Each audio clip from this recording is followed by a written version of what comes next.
everybody. Welcome back to Crafts by KMW. Thank you so much for joining me and clicking on this video. I truly appreciate it, and I really hope you will enjoy it as much as I know I'm gonna enjoy making it.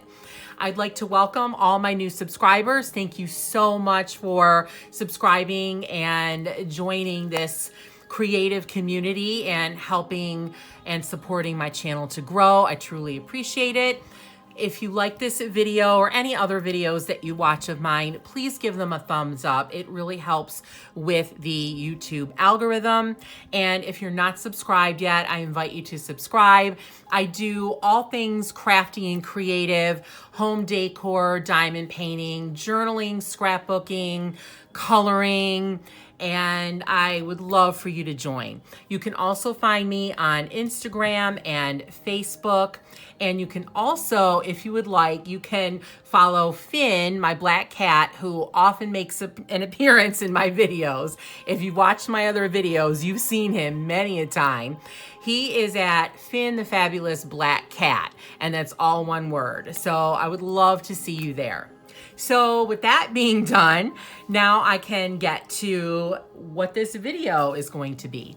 So this is going to be my first fall Halloween color along for the season, and I'm kind of upset. I really wanted to start doing them sooner, but life has been happening and it's kind of kept me from doing a lot of coloring. So I'm really excited that things have shifted and simmered down a little bit, and now I can get back into it. So this is my first color along since my Christmas color alongs last year. And this is really going to be the first full page I've colored, other than the Quirkles color by number pages, which are just filling in circles with 5 colors, which I don't really consider the same type of coloring. So this will be the first page that I've colored from start to finish in quite a long time. So I'm really excited to do that. I have missed coloring. I've been doing other crafts and hobbies. And so unfortunately, because of lack of time in my life, and I think everybody's life, there's just only so much time to do all the crafts and hobbies and creative things that we do. So when I do one thing, something has to take a back seat. So now I can shift again and put coloring forward. So I'm super excited as well to do this page because I'm using new paper that I've never printed on before. And I am also using a page that all of you can get for free. Most of the time, my color alongs are in one of the books that I have. And I'm sure there's a lot of you that watch the channel that don't have that book and don't have any interest in getting the book. So it kind of hinders everybody from participating in the color along. Well, now you can. So this is a page from the wonderful Ellie Marks. That's Ellie-Marks. And this is a freebie that she posted to her Facebook group. So you can search for it in Facebook. Just search Ellie Marks, and I'm sure you can join her Facebook group and get access to this post where she gave this page. So it is a freebie. It can freely be shared, and you can pick it up, download it, and print it to color with. So I would love for you to be able to color with more of my color alongs. So that's why I was really excited to see this page, love it, and be able to do a color along with it. So I hope you get this page and join me. So the paper that I'm printing on, or that I printed this on, is Nina Bright White cardstock. It's 65 pound. It is the first time I've ever bought any Nina cardstock. And the reason I bought it is because I've been printing mostly on like either watercolor paper or colored pencil paper. And I just wanted to try something different. So I decided to try this. A lot of people recommend it on various Facebook groups and other media sites and pages that I'm on. So I thought I would give it a try. I think it's available lots of places. I got mine from Target, and I got 2 packs of 75 sheets for, I think each pack was like $5.75, something like that. So less than $6 each and less than $12 total. And the reason I bought it from Target is because if you have a charge, you get 5% off everything you buy. So I think it made them like 11 something, was like under $11.25. So I thought that was a really good price. So the paper seems really nice so far. It's not very toothy. It has a nice weight to it. You can hear it when you flick it. And it's not super weighty. So those of you who have printers that might be finicky with cardstock, you don't have to worry about this because it's not that thick. Mine sometimes gets funny about it, and it went through my printer just fine. So I am really excited to use this to see how this works. So let me share with you the supplies that I have available to use. I don't know if I'm going to use everything. I don't have a plan for this page right now. I'm just going to attack it as I go. And that way I wanted to have all of my supplies readily available. So I have my Prismacolor pencils, and I have them in 3 of these rotating carousel things. So I have those. And I also have my Prismacolor colorless blender. I never color without it. It is a staple.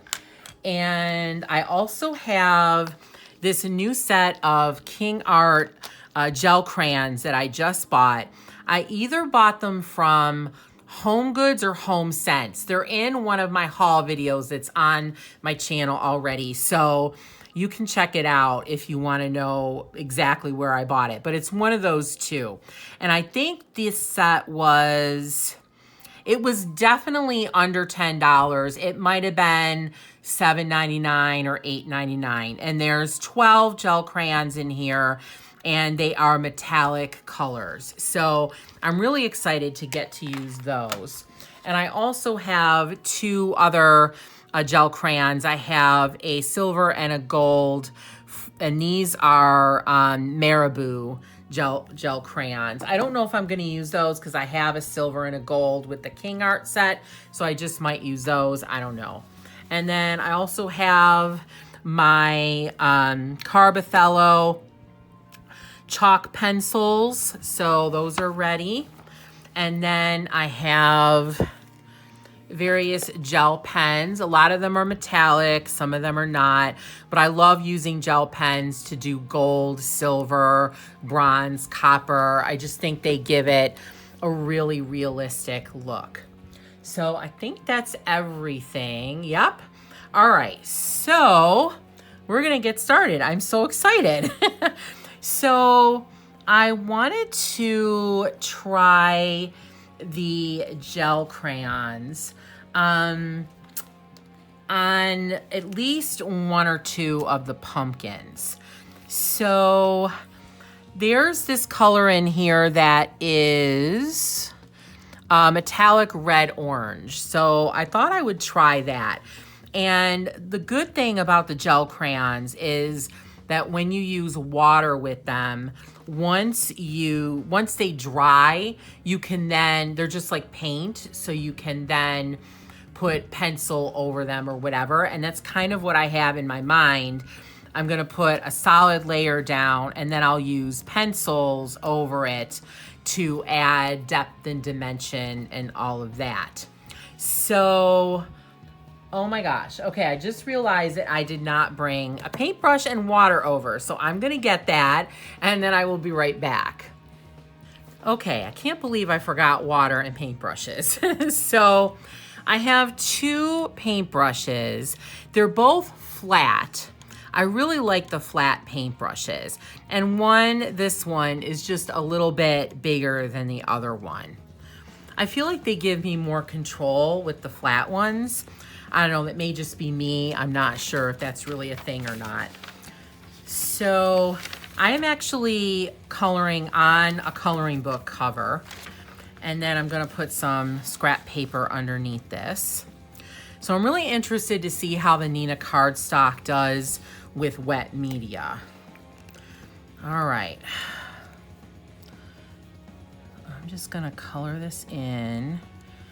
Okay, I have decided that I do not like this color at all. So this is the only pumpkin I'm gonna do in this color.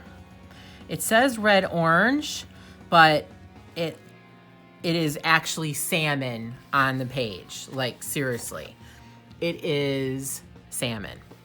So not liking it at all. So I will be doing a lot of coloring over that. I guess maybe I should have tested it first.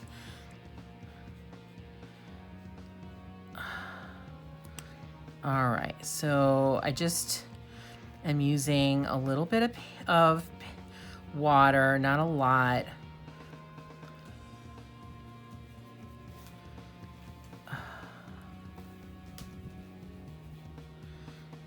Yeah, I like this color. I mean, I like the color itself. I just don't like it for the base of a pumpkin, especially a jack-o'-lantern. We can fix that.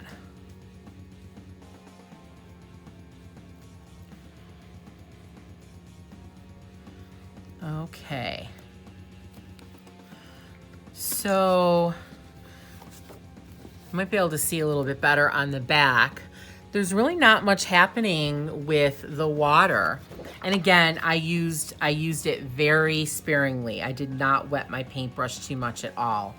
So it's not really buckling or anything. So that's a really good sign. I really like that. I'm happy.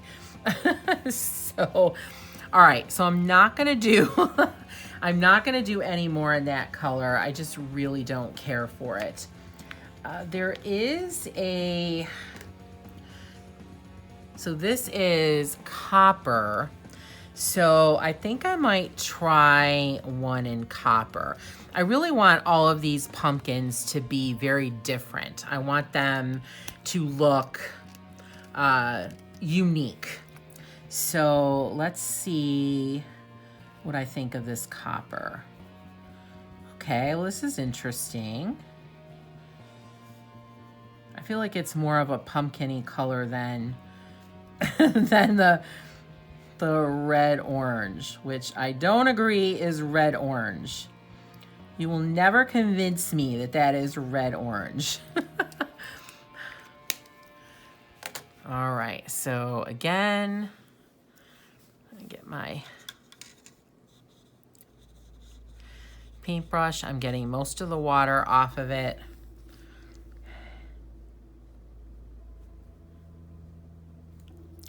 And one thing I will say, I was kind of thinking it was my ink that was the problem, because when I print on certain kinds of paper, I can't use wet media because the ink runs and disappears.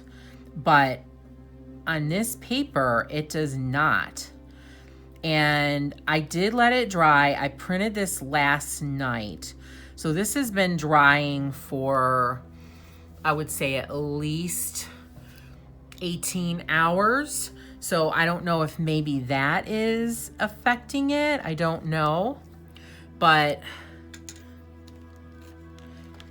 the ink is not coming off, and I'm really happy about that. I'm just putting a little bit more of the gel crayon on because I want it to be a little bit more opaque, a little darker. All right, and I'm really drying my paintbrush this time because there's still a lot of water on the paper, so I don't need so much.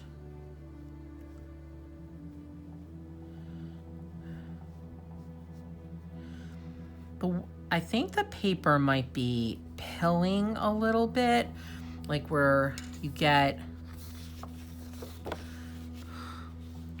I don't know if you can see it, but it's kind of, the best way I can describe it is like little pills, like where the paper is sort of flaking. It's not so much on this one. I only did one layer though. But that actually doesn't bother me because I think it gives the pumpkin a little bit of texture. So I'm actually okay with that. So I'm gonna let those dry. And I am going to move on to some leaves. So I'm gonna stick with the gel crayons and try to use a few more of them. So there is a metallic dark green, so I'm gonna do some of these leaves that are on the pumpkins, or go with the pumpkins, in this green color.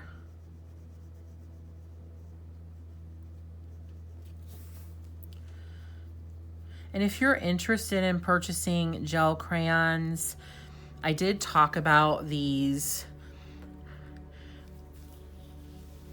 quite a bit. I did a tester video on them, and that's on my channel, so you can find that. But these are really nice. The Kingart, I would say, are definitely a budget brand, and they are really nice. They're very creamy, they go on well, and they're not that expensive.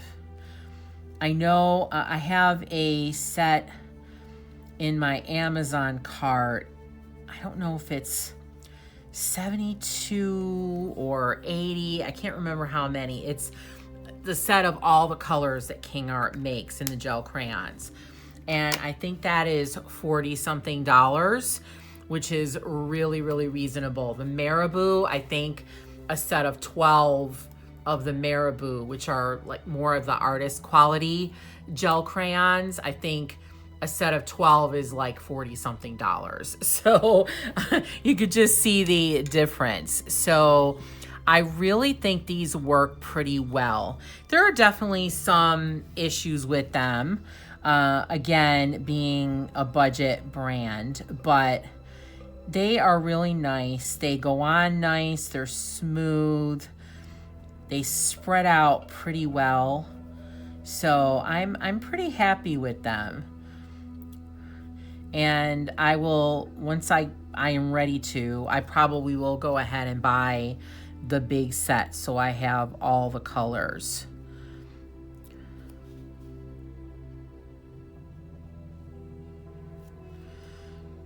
I'm really trying not to get the color other places, but if I do, I'm not worrying about it too much because I know I'm gonna be coloring those other areas and I can just go over it. So I'm not getting too upset about that. Okay, so now I have a base of that green. So you can see that. And these are pretty nice metallics. Like they do have a metallic sheen. I don't know if you can tell. It's not overpowering or anything like that. It's actually really nice. So, oh, I missed a few. So let me, excuse me.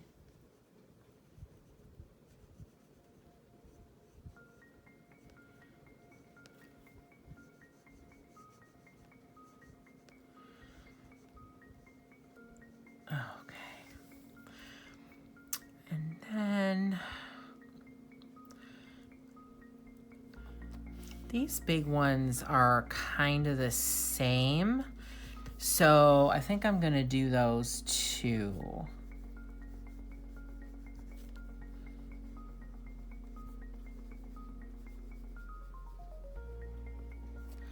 And I really want to make these leaves look really fallish by adding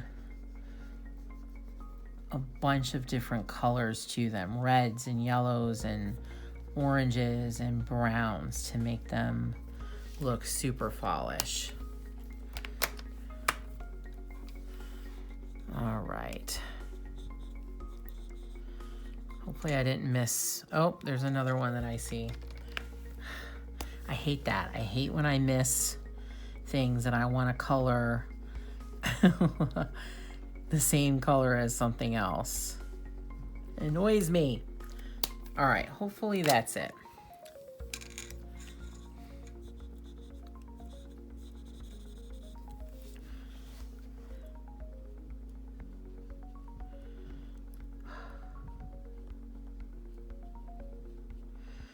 So at the time of filming, tomorrow is October 1st. I can't believe it. I feel like the month of September went by really fast. I don't know if you feel the same. Let me know what you think in the comments. I feel like September just blew right by, and I don't know if it's because I was just really busy.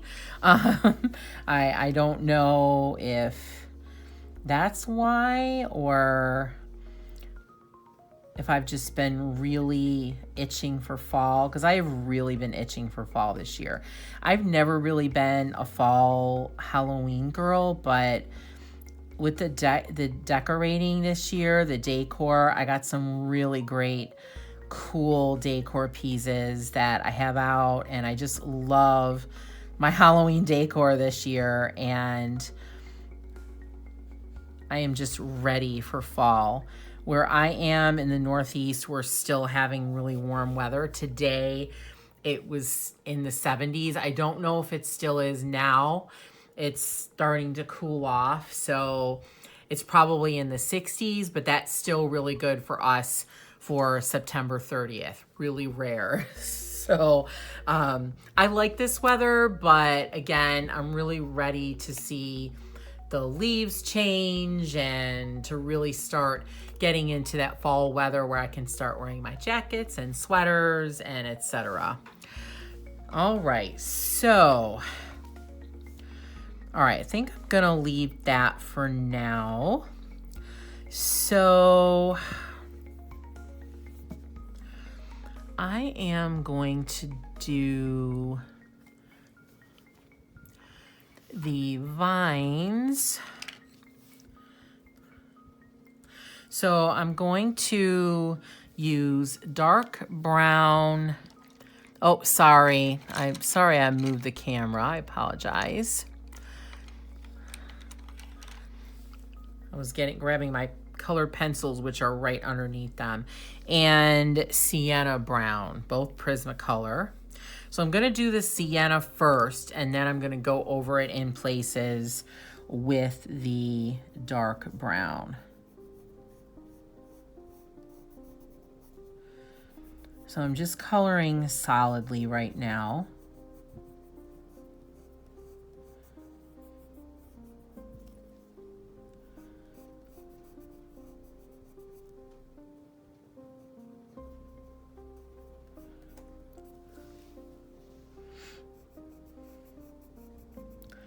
A lot of times I would do really small areas like this with marker or gel pen, but I decided I want them to be a little bit darker and I want them to be a little bit multicolored. So that's why I'm going with the colored pencils.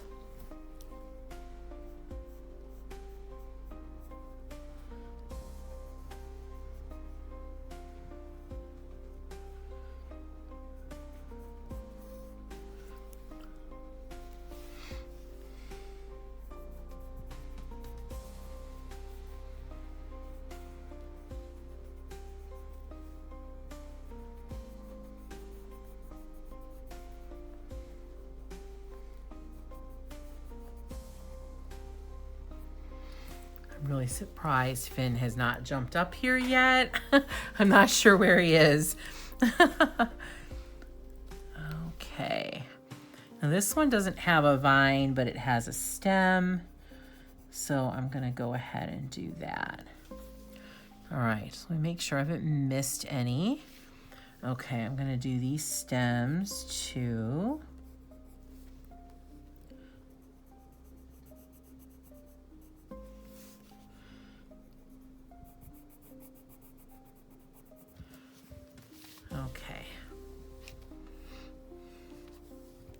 Now I'm going to use the darker brown, the dark brown, literally, to darken up some areas.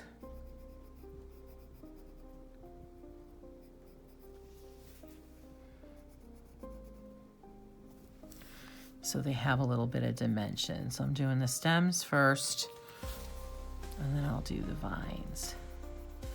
I'm kind of just adding some of the darker brown on one side.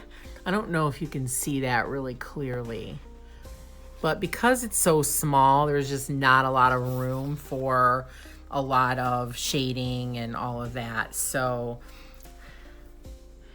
and now I'm just gonna add some of the dark brown on areas of the vine, a little curly Q.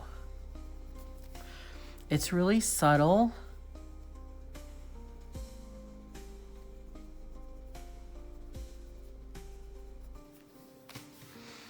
But you can see, I think, you can see the difference.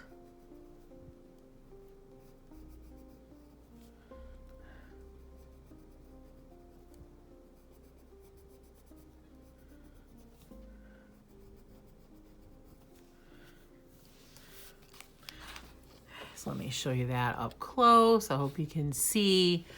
It's really subtle, but there is a little bit, it adds just a little bit extra to those small areas. So I'm going to keep those browns out in case I want to use them again. So actually I do see, it happened again. I do see another curly Q here. So up in the top. So I'm going to go ahead and do that. So I'm using the sienna brown again, and then I'll go and add darker shades with the dark brown.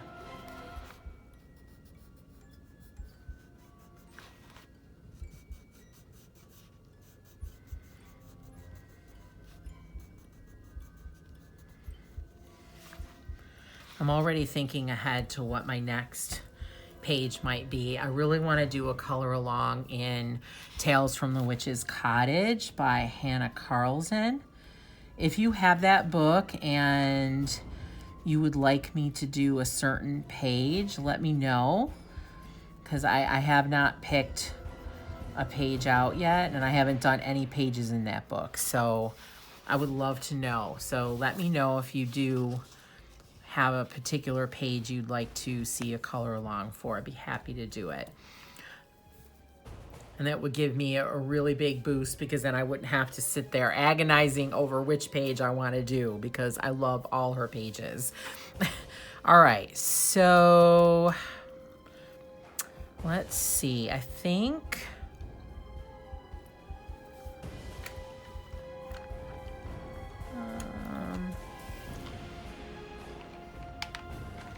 I'm gonna do the berries next. Maybe. Yeah, okay, so I'm pulling out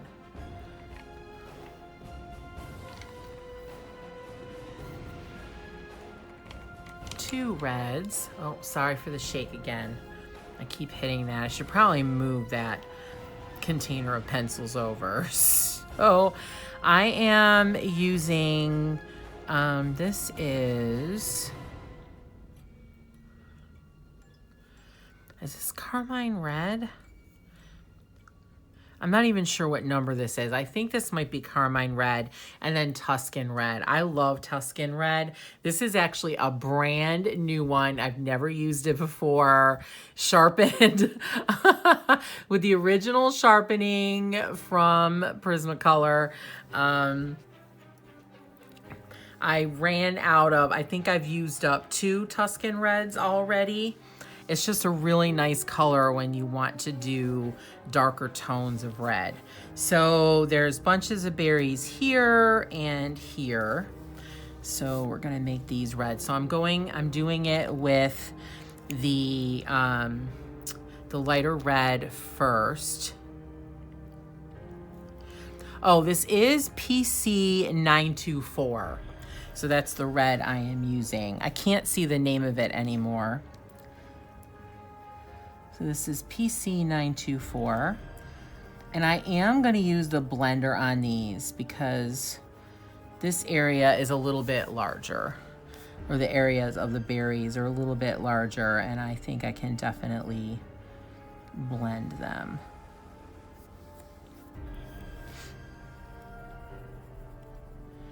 I was almost thinking about doing these purple or like a purple blue, but I don't know, red is my favorite color, so I feel like I have to get a little bit of red in pretty much every page that I do. So here is my little bit of red.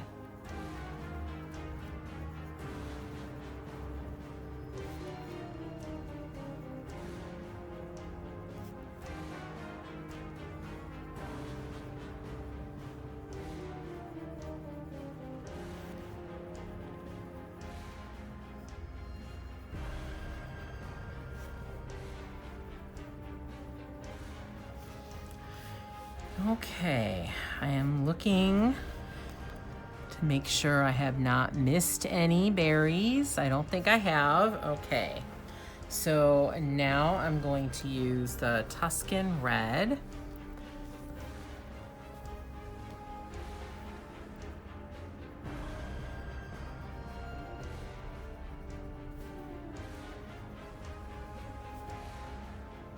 And I'm just coloring on one side with the Tuscan red, kind of going in a crescent shape.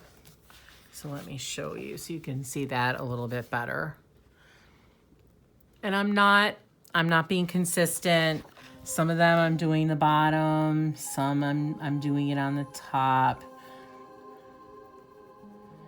I don't really pay too much attention to like where the shadows are. I probably learned that in high school art, but I have not retained it. So I just, I just do whatever I want and what looks good to me.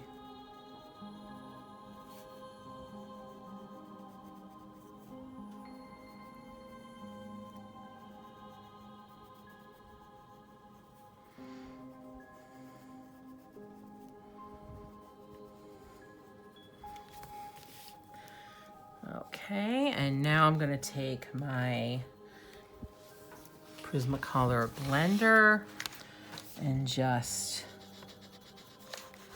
blend these a little bit. I'm not doing it a lot. Just a little bit.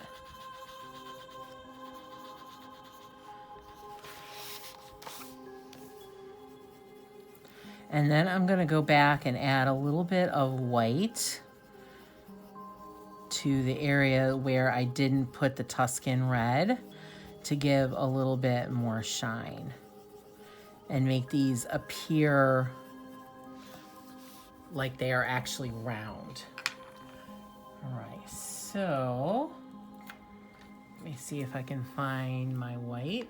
All right, so here's a white Prismacolor, and this is one of the best whites I've ever used. It actually shows up. You can see it, you can lay it over other colors, and it does show. So this is my favorite white. I'll show you these close up in a little bit. I'm just doing a little like circle with the white. Okay, so there they are. All right, I like those. Okay, so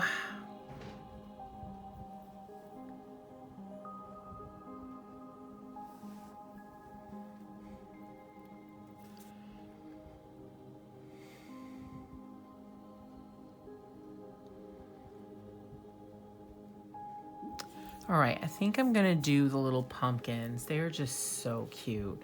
So, so I'm going to start with Spanish orange. It's like a orange yellow if you haven't used it or don't have Prismacolors. So I'm just giving this a base layer.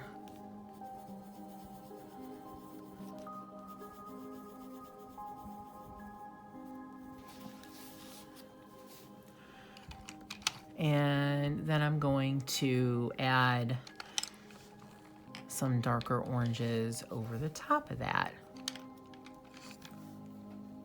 So I'm gonna use cadmium orange hue. This is one of my favorite oranges. It's like a light orange. So it really isn't orange, just lightened, as if you took orange and added some white to it. And then this one is pale vermilion. And this is a little bit darker. I don't think it's as dark as regular orange, but it's definitely darker than this one. So I'm gonna start with the darker one. And I'm just gonna add a little bit around the edges, like kind of hugging the black lines. These are so small. It's not gonna allow you to do too much with them.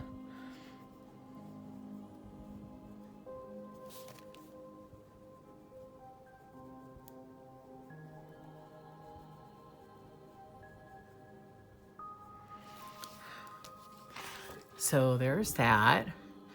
Not very precise. I just put the color on.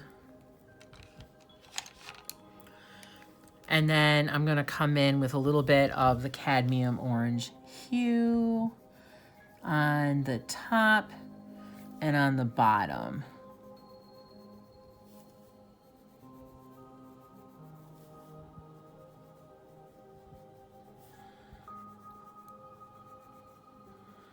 Really subtle. Again, these are super small, so it's not like you can do a whole lot with them. Okay, so I keep looking at these ghosts and I definitely want them to be white, but I do want a little bit of color in them as well. I don't want to leave them totally white. So I'm trying to think. I think I might use a little bit of purple. So what I'm gonna do, I'm not gonna use the white colored pencil. I'm just gonna add some purple hues to the outside and then blend that in. All right, so I'm gonna use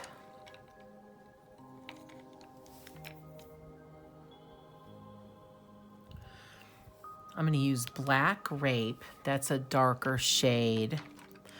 And then, and I've just realized I also forgot a pencil sharpener, so I have to go get that. And then I'm going to use Orchid. I think this is one of the newer colors, I believe. So I'm gonna go very lightly with this. I do not want it to be too dark or too pronounced. I just wanna give a little bit of shading to the ghosts. And I hope this works the way I have it in my head. Does that happen to you when you have like a look or something you want to achieve and you know what it looks like in your head, but when you actually do it, it doesn't really come out that way? Happens to me all the time.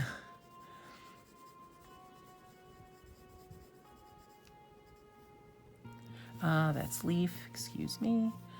All right.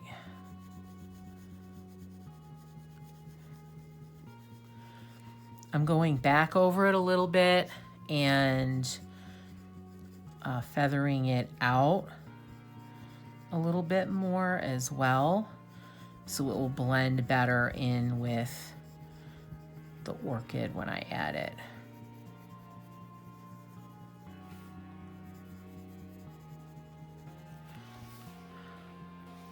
All right, I'm not gonna do it on the other one until I know that I like it. So I'm gonna wait for a second and see.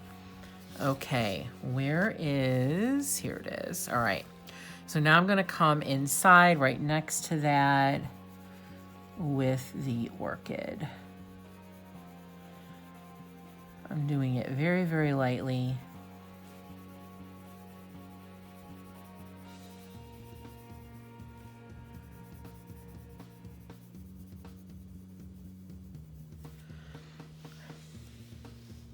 And I'm going to use the orchid a little bit around the eyes and around the mouth. I didn't want it to be too dark. Okay.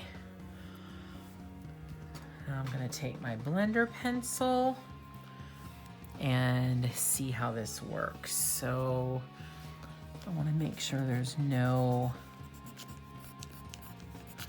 I have found that with the blender pencils, it picks up wax.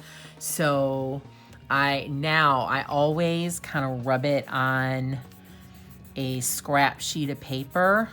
Look at all the color that came off right there, that came off the blender.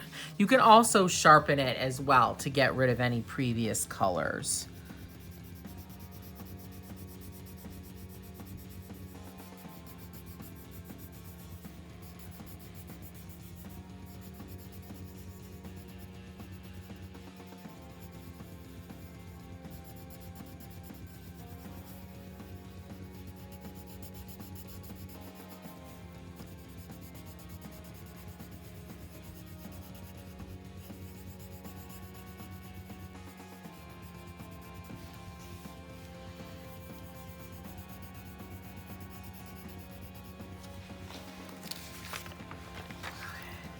There's some pits in the paper that are coming through on my coloring page, so I got rid of that.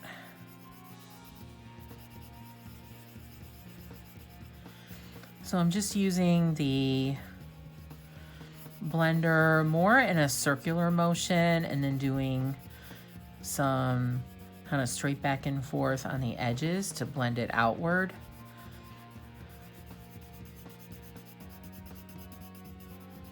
I don't think there's an exact science to it. I think it just depends on the look that you're going for.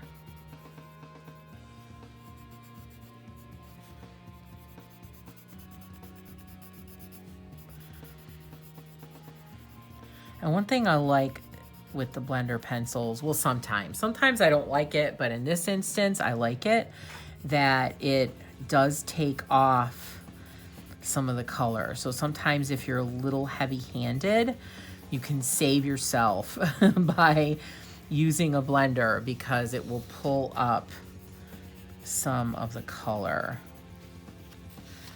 I think I like that. What do you think? Let me know. I think I like that. He looks kind of cool. So inside here, I'm gonna do the darker purple. So that's the, wherever I put it.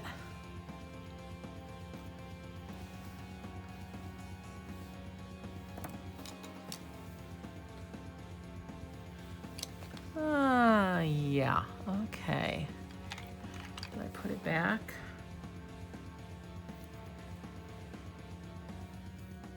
I think I did. Actually, you know what? I think I don't want to do purple on that. I think I'm going to do gray. So I'm going to do... I'm going to do warm gray 90% and just do these little areas in here.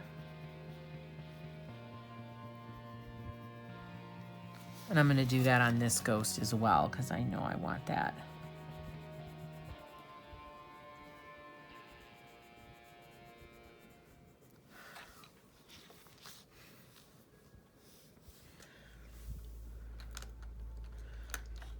And then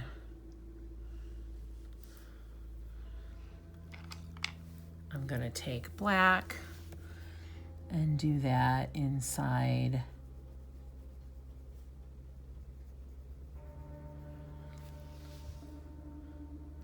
the eyes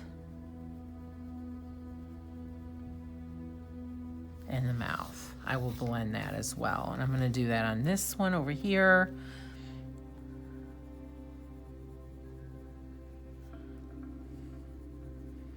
I already know I want that.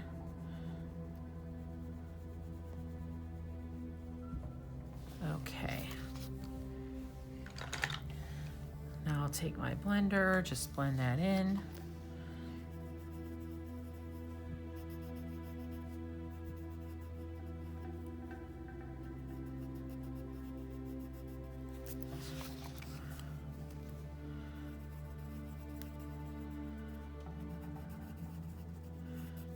And this paper allows for really nice blending. I am really liking this Neenah cardstock. I was a little skeptical, but I really like it so far. So here's what we have so far. So now I'm gonna go ahead and finish or do the other ghost. Same way. So I'm doing the dark grape first.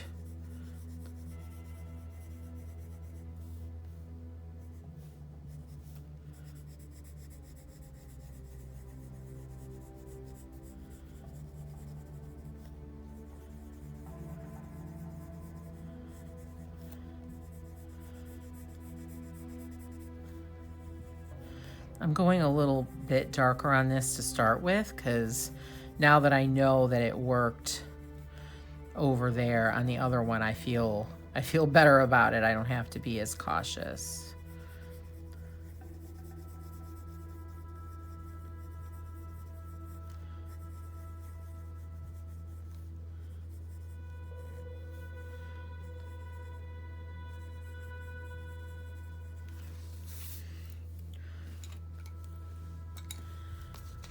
And now I'm gonna do the grape, or the, excuse me, the orchid.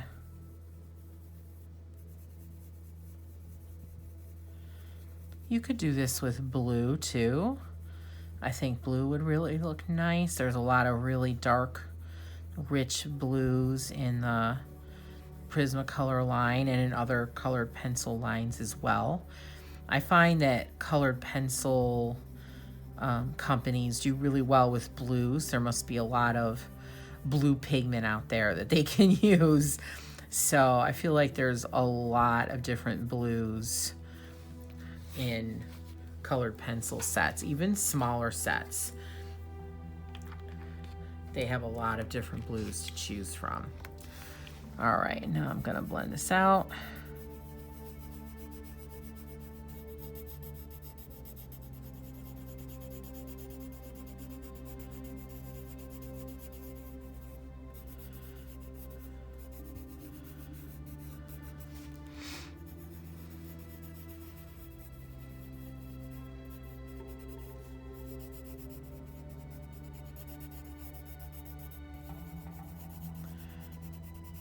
Having fun coloring this page. I hope if you are coloring with me that you are having fun as well. I mean, this is just a cute, fun little page. I think I'm gonna, if it turns out okay, if I like it. I think I'm gonna put this on my refrigerator to add to my Halloween decor.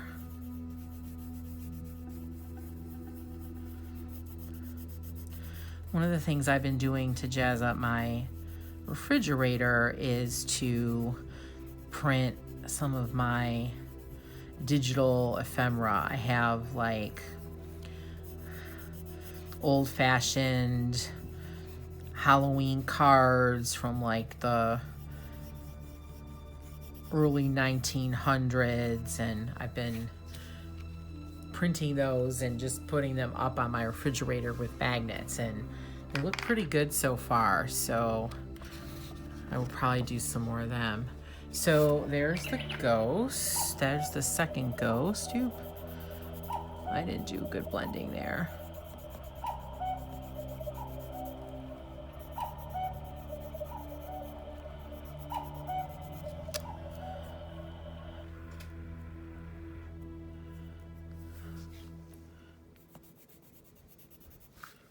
All right.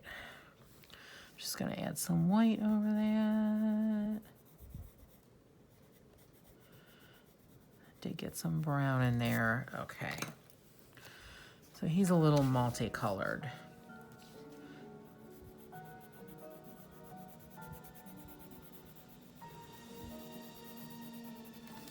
All right. So there are my two ghosties. I like this one better than this one down here. He turned out a little bit darker. I think I went a little heavy-handed, but I still like them.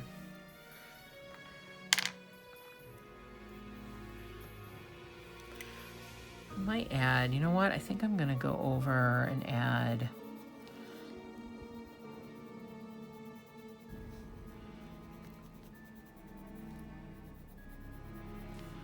more white to this. White is a great blender too.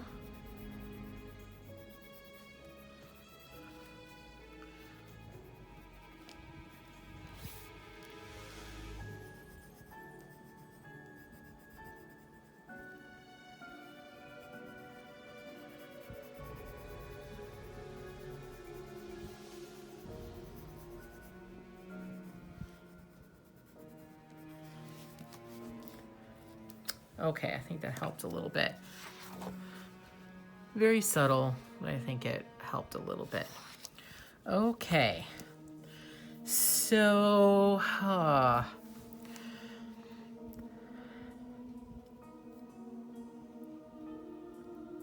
so I think I'm gonna do the word October with gel pen. So I have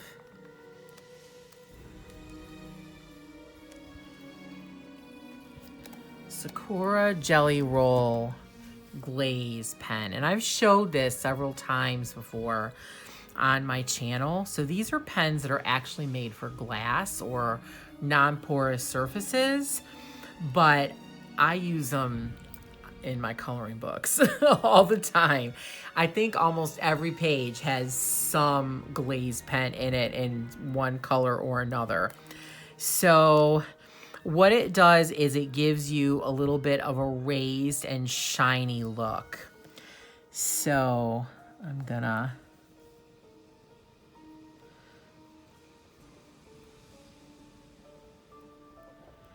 one thing when you use these, they take longer to dry than regular gel pens. So you have to be very careful and leave it alone. So, because you will smear it and then it's like time to cry. So, although in this, I can just print another one, but to be honest, I really don't want to do that. So, I'm gonna be very careful not to smear it. So you just need to give it plenty of time to dry. And on regular paper, it doesn't come out as raised as it would on, say, glossy paper. but it does give a little bit of an effect. So I think it's enough where it does show up. And it is pretty shiny, so it does look different than your regular average gel pen. It's not glittery, it just has shine. I love these pens for doing like metal fences, lamp posts. I love it for doing like patent leather shoes, like little girls Mary Jane shoes. I love the red for doing blood because it does give it a little bit of a shiny look to it. So I don't know if you can see, but it's already looking a little bit raised and shiny. I'm not sure if I'm doing a good job of showing you, but I love these glaze pens. And you can buy them in singles depending on the store. I find you can find the singles at blick.com. And then they also have packs. So they have 2 different packs of, I believe, 10. A darker, like jewel tones, and then brighter tones. And I have both packs and several extra blacks and clear ones. The clear ones are really great too because you can add that shiny raised look to any color, which I love. So actually, now that I mentioned that, I think I might go over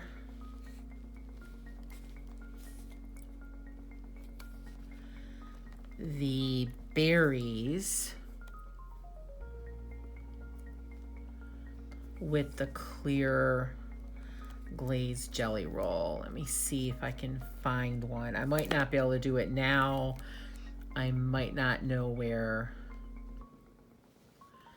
I have one. Let me see. I have so many jelly roll pens that it's almost impossible to tell. I have a ton of them.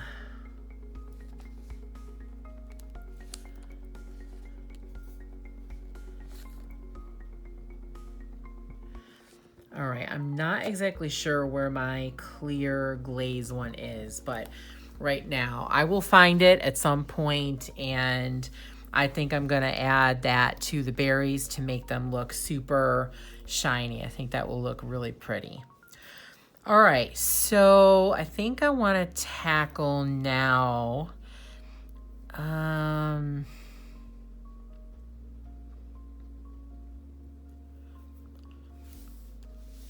okay, let's tackle the witch. So I want her to have like a light kind of greenish skin, although I don't want to make her ugly because she's clearly a very pretty young witch. So I don't want to make her ugly, but I do want her to look witchy. So I am going to use, there's so many greens to choose from. All right, I'm gonna use chartreuse. So I don't want to use like an olivey one because it kind of makes me think of the Wicked Witch of the West. So I'm just gonna very, very lightly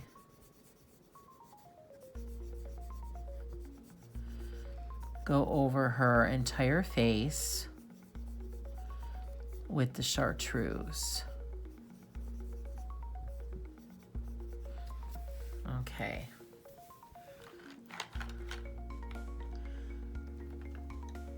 Now I will use, I'm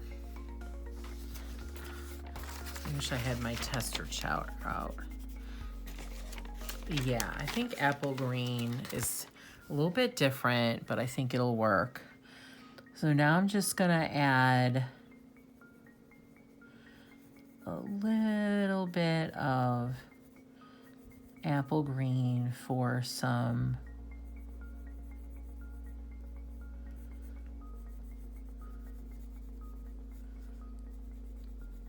definition. I am going super light, not pressing hard.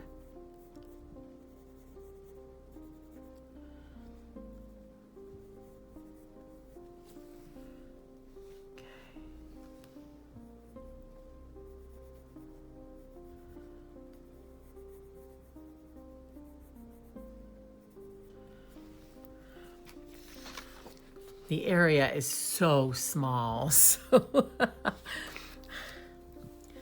and now I'm gonna give her some cute little pink cheeks. So I'm gonna use the color Rose and very lightly put a little blush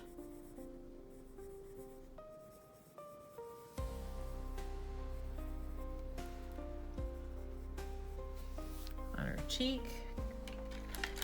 It's a little bit overpronounced, so I'm just gonna blend that out.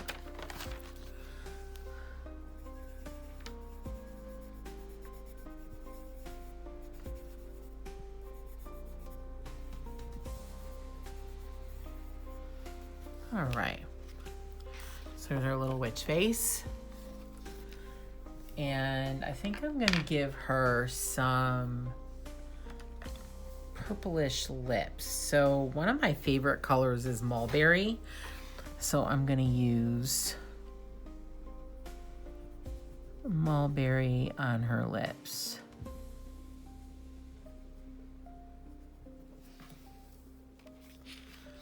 All right, so there's my witch face. I like that. Okay.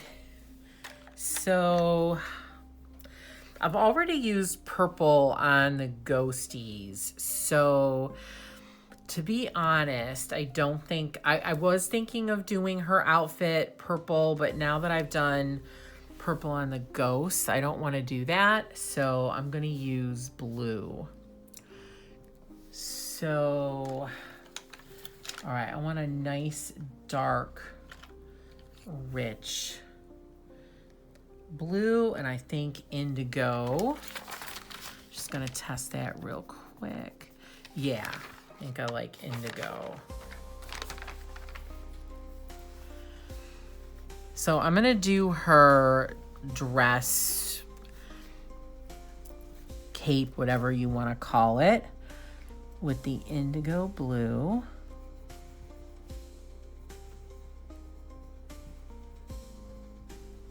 Oh, that's a leaf. All right.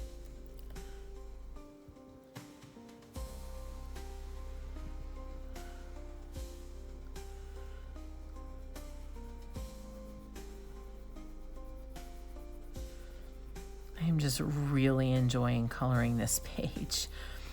I think, one, because the page is so cute, and also because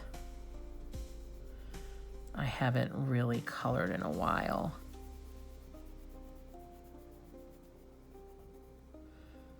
It's just really fun to get back into coloring again.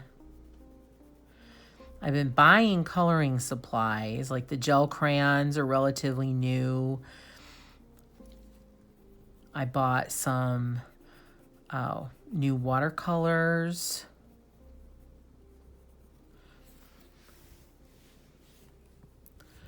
So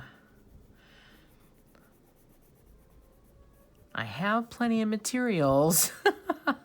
I just haven't been putting them to use.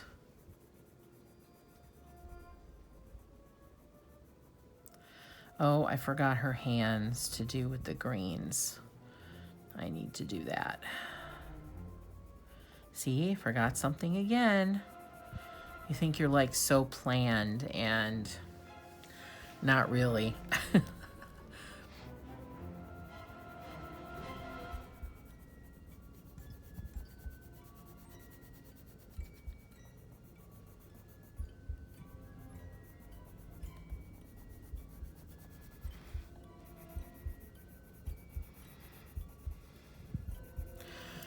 I colored like the inside here of her sleeve.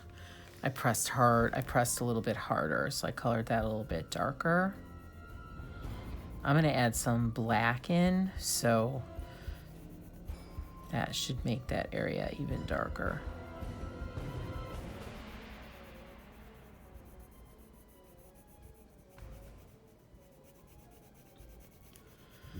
So do you like coloring Halloween pages, fall pages during this season? I never really did, to be honest. Last year, actually the last couple years, I have done fall and Halloween color alongs. I do have some on my channel, but I think I did them more for the channel more than for myself, if that makes sense. I don't know if I would have bought some of the books if I wasn't wanting to do Halloween color alongs for the channel. I never really was into Halloween or fall really too much. The last couple years, I've really started to get into it more, and I think this year I'm really into it the most I've ever been.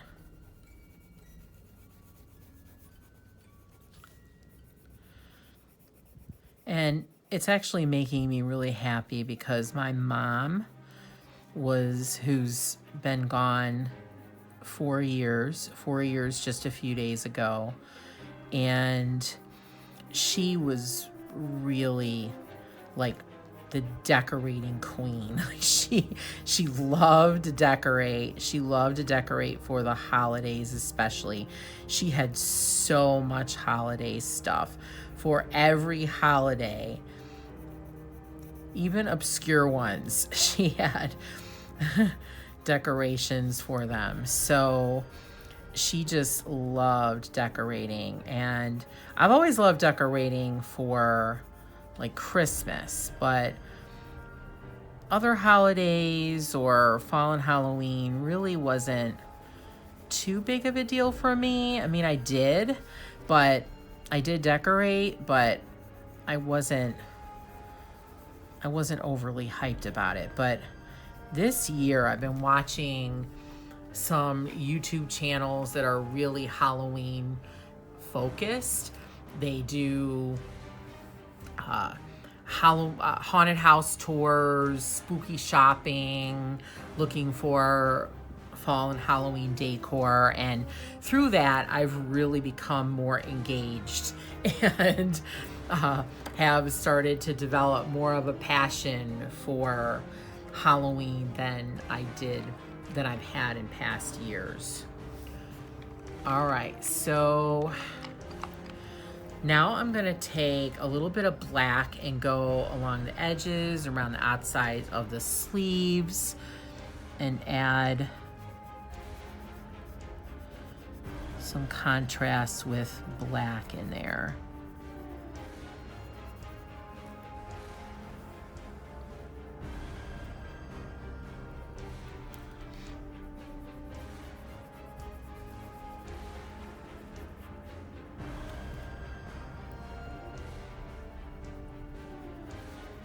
I'm adding black where I think there might be areas that would be a little bit darker, up near the hair.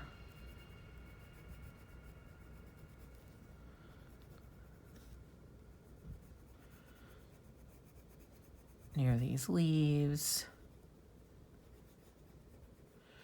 Again, it's not a science. I just add it where it feels right. I'm not an artist, not not formally trained or anything. I took art classes in high school and in college, but I don't know if I retained too much. So I just go with what looks right and feels right.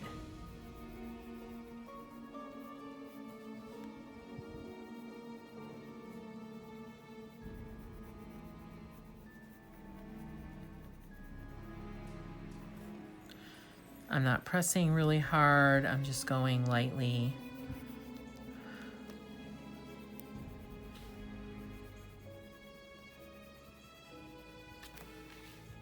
Okay.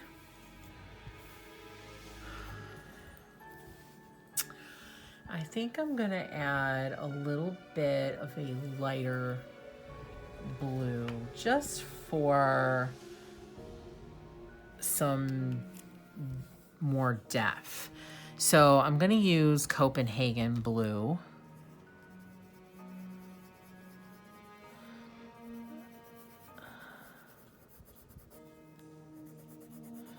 And it's a very close color to the darker blue I was using. It's not that much different. So that's actually good. It just gives it a little bit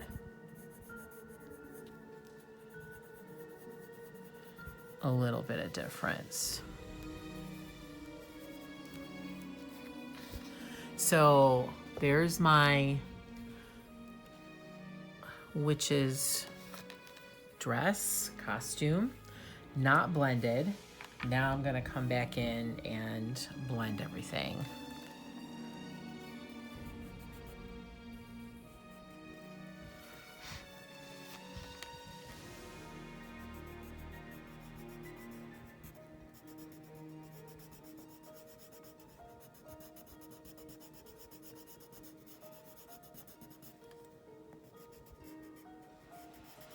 So I've got some more color alongs planned. I definitely want to do a couple more for fall Halloween. I was thinking I would love to do 5, but I don't know if that's gonna happen. I'm gonna try. I will see, but I'm not going to make a commitment because I'm just not sure. And I don't want to say, oh, I'm definitely going to do this and then not do it. So we'll see what happens, what goes on in my life.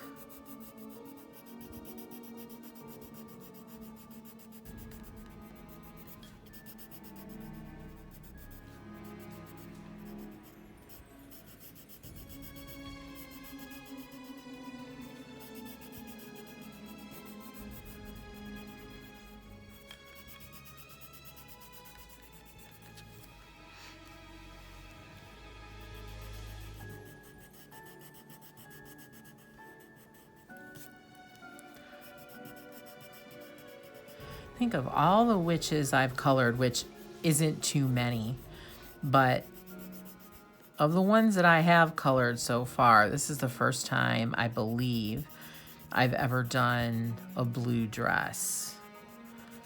I usually do purple.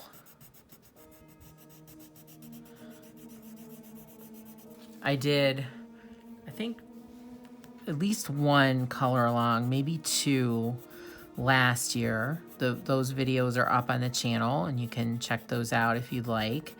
And I think I did purple purple witches outfits on both. Or if there's only one, I definitely did a purple witches costume on that one. That one was a single from Hannah Carlson's Etsy page, and I did the dress in purple. So this was nice, a nice change of pace to do a different color than I normally do.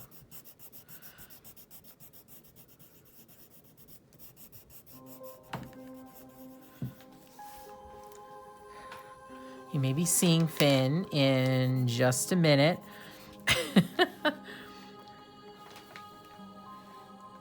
Hi, buddy. I know there's a lot of stuff around. All right, so there's the dress. I think that is done. Kind of like that. Yep, here he is. If you have a cat and you experience this, let me know. Hello.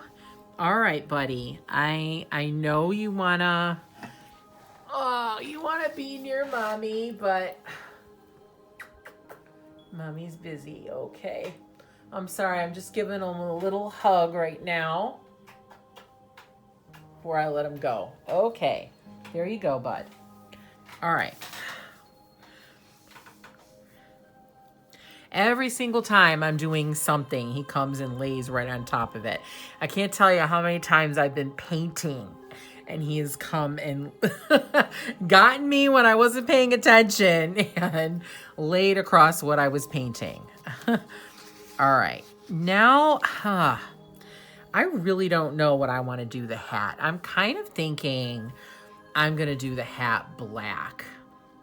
I just think that will look the best. I don't think I want to do the hat blue. I want her hat to be different than her dress.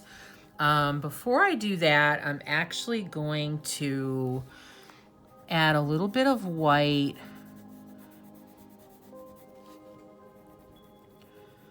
to the dress to give a little bit of highlight in certain areas.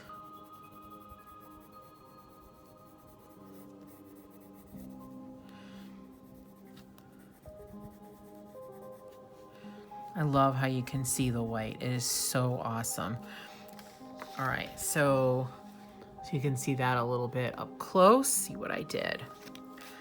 All right, so I'm going to do the hat black, but I'm going to start with gray and then build up to black. So I am going to use, I'm just trying to find my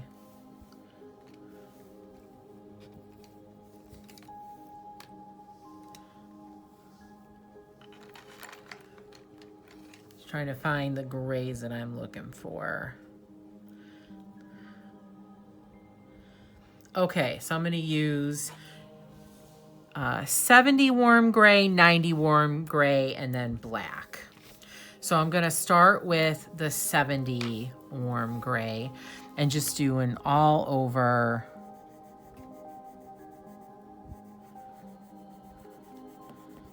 layer with that.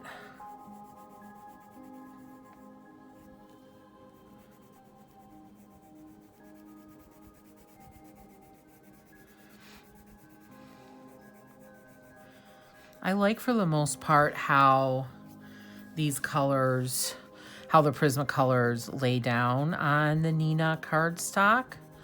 They seem to lay down quite well. Paper really makes a difference, and so many people, they buy certain colored pencils and then they think they stink. Although some just do, but sometimes they don't. Sometimes it's actually the paper.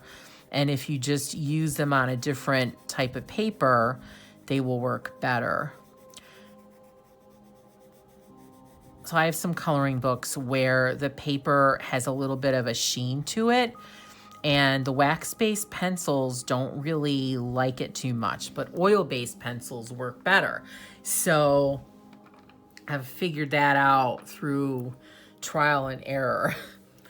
All right, so now I'm gonna go in and add some of the 90% gray around certain areas of the hat.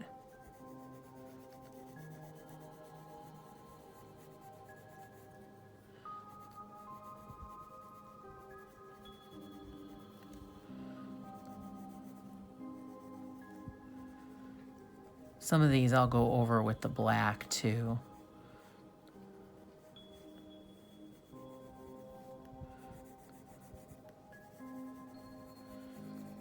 Again, I'm not being too precise. I'm just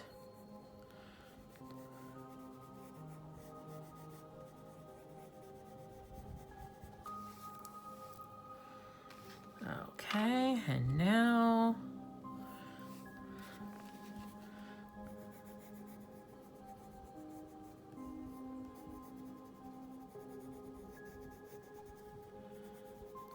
I'm gonna add in black.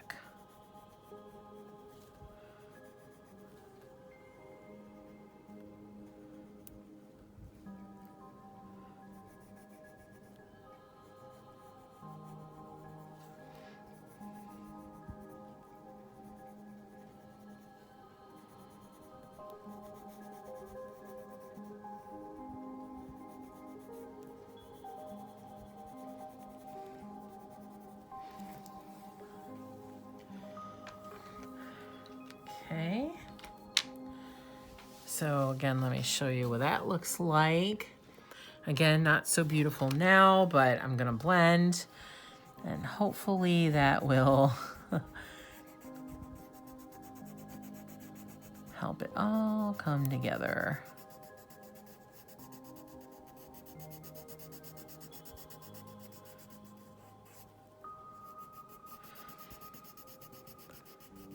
I like how you don't really have to press that hard to get the blending. On some papers, when you're using a colorless blender, you really have to press to get the pencil to blend. But again, this cardstock is really nice. It blends so well with not a lot of pressure. I'm probably using medium pressure, I would say. Sometimes it's hard to gauge how much pressure you're using. I find that, I think for me overall, I'm a little heavy-handed just in general. So sometimes I think maybe my medium pressure might be someone else's heavy pressure. So, all right, so that is blended. And now I'm just gonna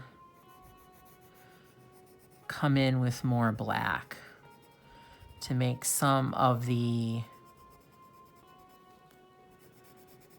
areas stand out a little bit more.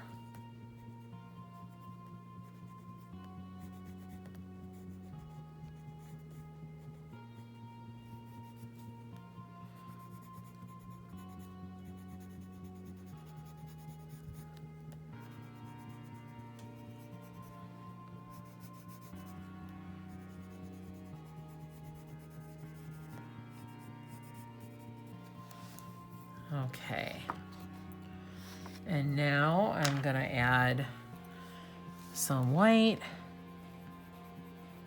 just to give a little bit of highlight to some areas.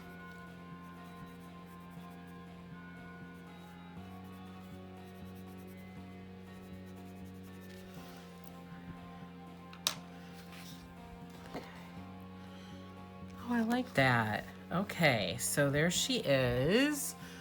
Her outfit. Now for, I guess I should do her hands. I guess I should stop putting it off and do her hands. So, all right, I gotta find, okay, here's my apple green and my chartreuse again.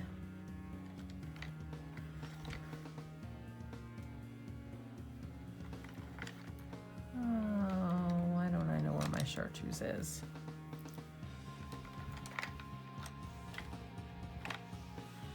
Did I leave it out? I did not. I'm kind of getting a collection of pencils around me, so all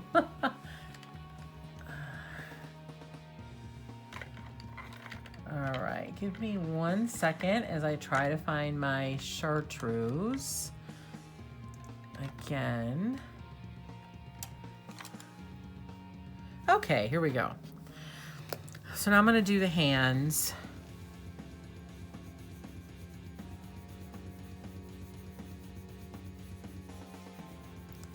I don't want to forget them, because I probably will if I don't do them now.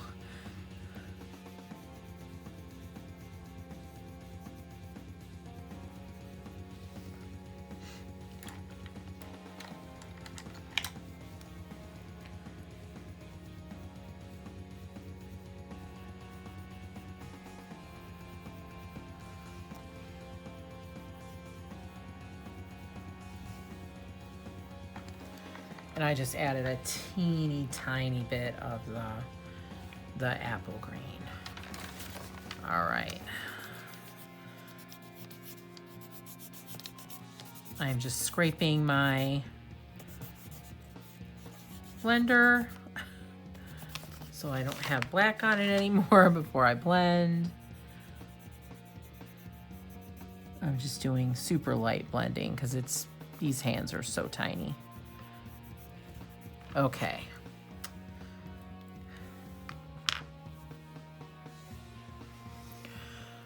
All right. What is next? I guess I should do the hair. To be honest, I am not sure what color hair I want to do. I'm thinking of orange hair, but pumpkins are all going to be orange, so I don't know how much orange I want. I was also thinking red.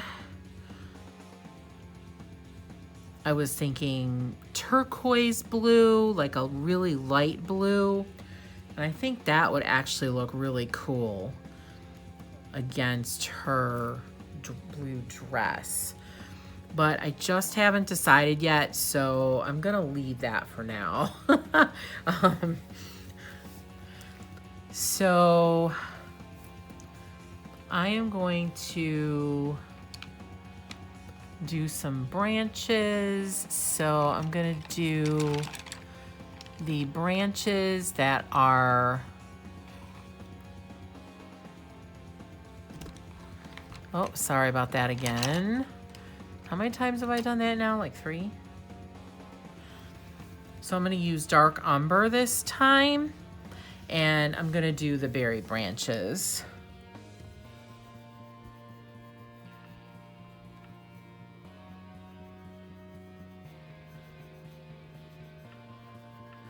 These are really small, really skinny, so there's not much you can do to them to add any depth or dimension or additional color. So I'm just gonna leave them the dark umber.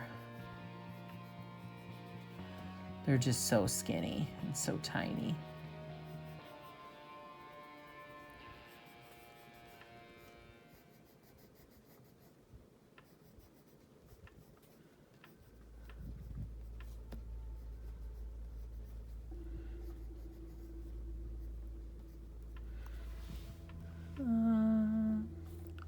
Yeah. Okay.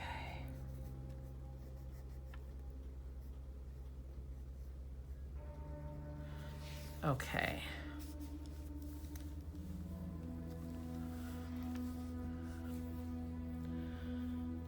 All right, so I'm kind of putting off these leaves because I want them to be different colors, and I'm putting it off.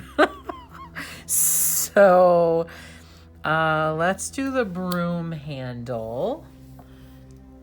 All right, so I do not know what color I want the broom handle to be. So I have the Crayola Colors of the World pencils, and they're in the same rotating caddies with my Prismacolors. So I'm gonna use one of these for the broom handle. So this one is medium deep golden. And I would say this is more of a light chocolatey brown, maybe.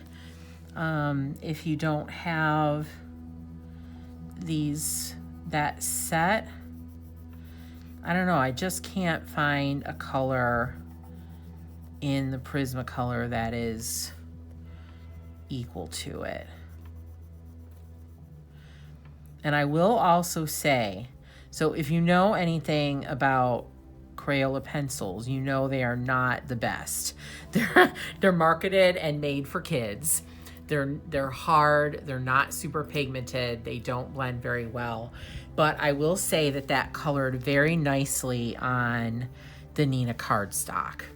So I'm really looking forward to printing some other pages and using those. Maybe I could print a portrait page on here and use those to do the face and whatever and see how they work. But they really seem to work nicely on this paper. The Crayola Colors of the World pencils, or Crayola pencils in general, don't work well on all kinds of paper. So I am hopeful on that. So I'm gonna give the handle a little bit more dimension with my sienna brown. I'm just gonna add some lines in there. I'm just doing like strokes. And then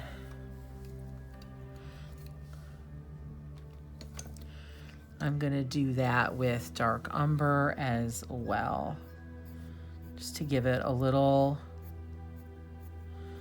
gradation. So I had a little mishap. My phone ran out of storage. So the previous segment cut off abruptly. So I had just finished doing the broom handle and I used two colors. I used a Crayola Colors of the World, and then I used sepia to add a little bit of dimension to it there. So that's where I left off, I am pretty sure, so if I remember properly. So now we're going to continue. So I think I'm going to, since I did the broom handle, I'm going to do the broom bristles itself. So I'm gonna use a silver gel pen. This is a Jelly Roll metallic silver. And I'm just gonna color this little part here, because that's like the binder. Oh, and here is Finn. Hello. All right, come here, bud. Okay. I know you wanna be a part of this, but right now is not a good time. All right. So then I'm gonna do this part with red. So I have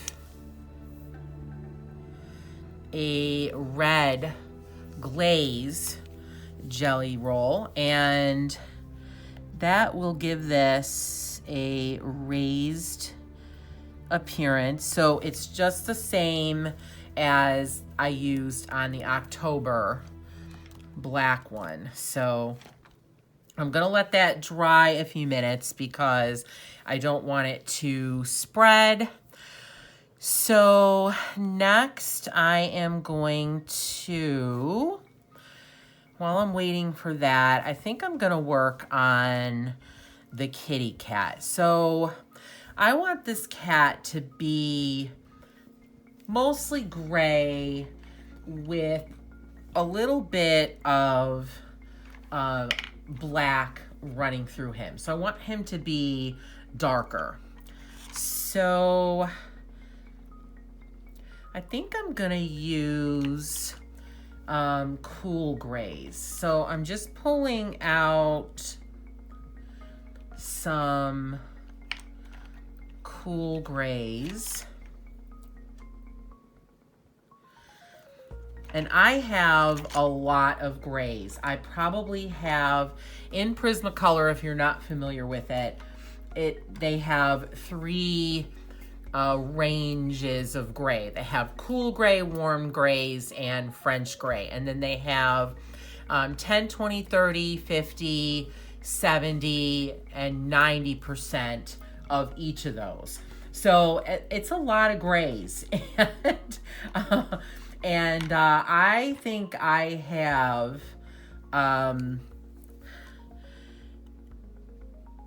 at least 2 or 3 of each of those because I just use a lot of gray. So I think gray is just such a versatile shade. I use it for my shadows, and it's just a color that I go to over and over and over again. So I'm trying to pull out 3 cool grays, and it's taking me longer than I thought. Just bear with me. I'm not really good at just looking at a gray and thinking, oh, this is a cool gray, or oh, this is a French gray. I'm not good at that. So I actually have to look at them. Okay, so I have here, okay, 20%. I believe this is 30, and this is 70. So I'm gonna start with these, and then I'll add some black in. So I'm going to do an all over coat with the lightest one, which is the 20%.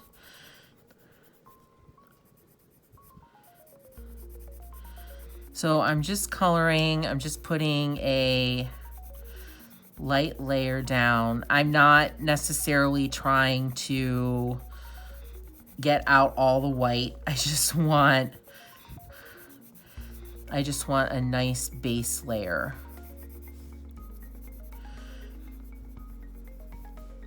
Now, I do not consider myself an expert on fur at all.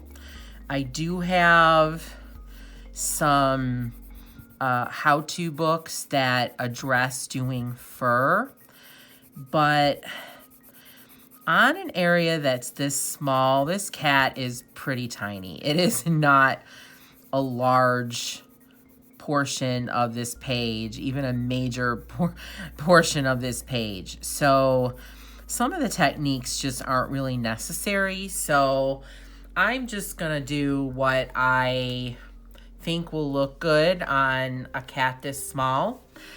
So next I am going to just do some little slashes with my pencil all over with the 30%.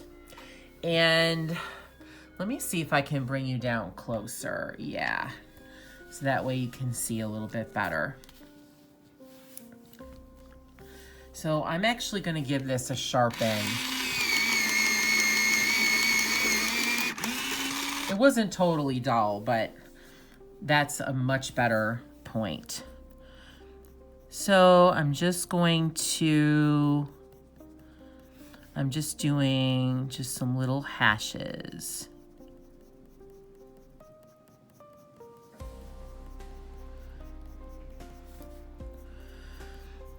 Hopefully this is going to help it look like fur. I'm trying to go with the shape of the cat. So down here, I'm doing kind of round ones. Here, I'm gonna go sideways and come down like the shape of its body. Because I notice on my cat, his fur goes in different directions. It is not all one way. And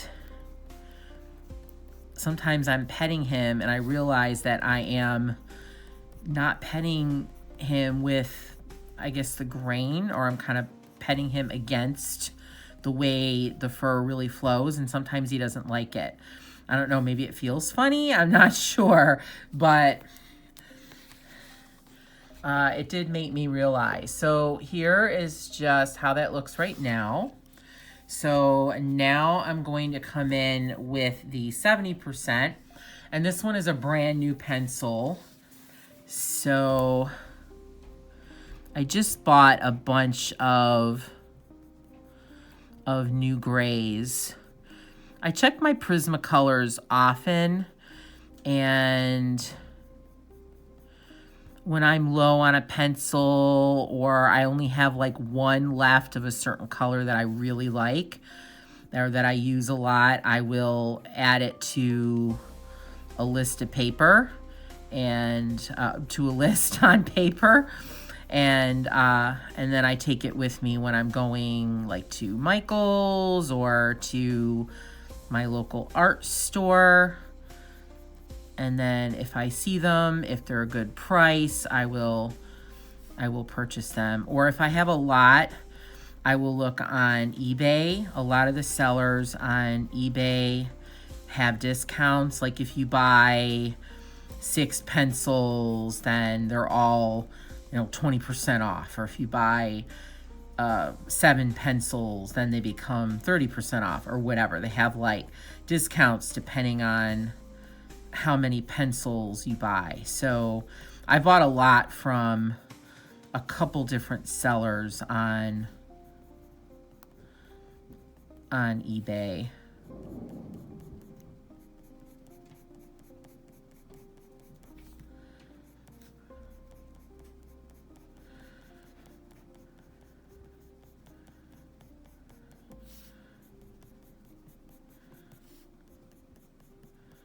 I'm trying to do different pressure on some of these, so I'm trying to go a little bit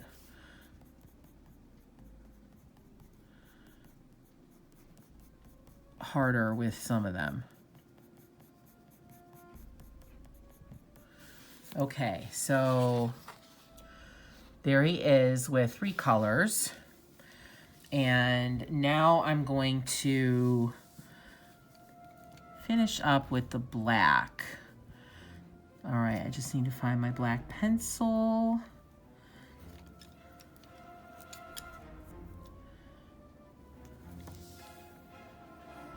Okay, I think I put it away. Yep, all right, this one needs a sharpen. I also keep multiple black and white and colorless blenders. So I have about 4 colorless blenders. I think I've like 5 blacks and at least 4 whites, because again, those are the the colors that I use the most. So now I'm gonna come in with the black, and I'm not gonna do it everywhere, just on places that I feel like should be a little bit darker, or that I would like to be a little bit darker on this little kitty. So I'm kind of doing around the edges. I feel like that will give him more of a rounded look so he doesn't look flat.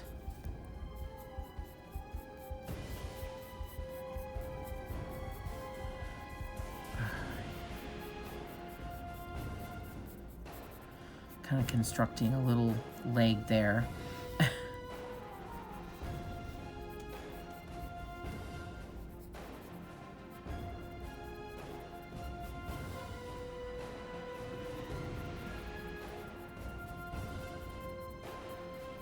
There's no science to this. I am just doing it. I do not, I am not necessarily using any artistic knowledge or anything like that. I'm just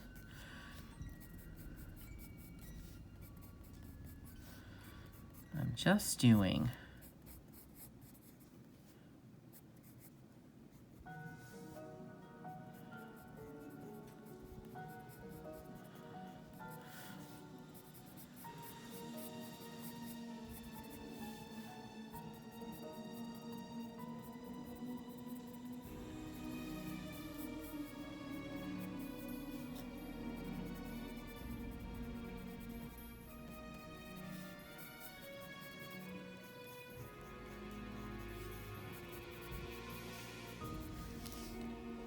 Okay. So I'm gonna add a little bit more of the 70% gray near where I've done the black. Hopefully that will be a little bit more blendy. And again, I want this cat to be considered a gray cat. I don't want it. Usually I do my cats black. Not surprisingly, but I don't know. I just feel like he should be, this one should be a gray cat. All right, so there's my cat.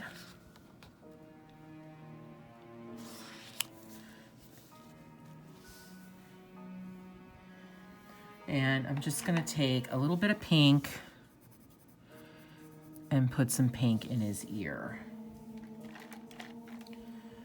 All right, wow, that went faster than I thought. Okay, now I'm going to do the broom. So the broom will have lots of different shades in it.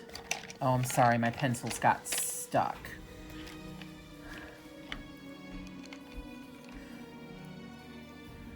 So I'm pulling out a couple different yellows for this. And then I may add a little bit of brown in there as well. So I am using cream. I'm using yellow ochre and Spanish orange. So I'm gonna start with the lightest one first and just do an all over color.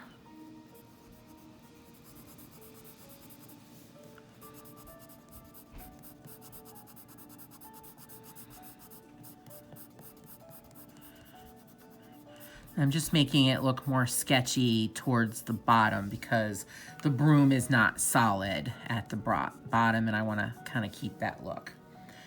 All right, so next I'm going to use the yellow ochre.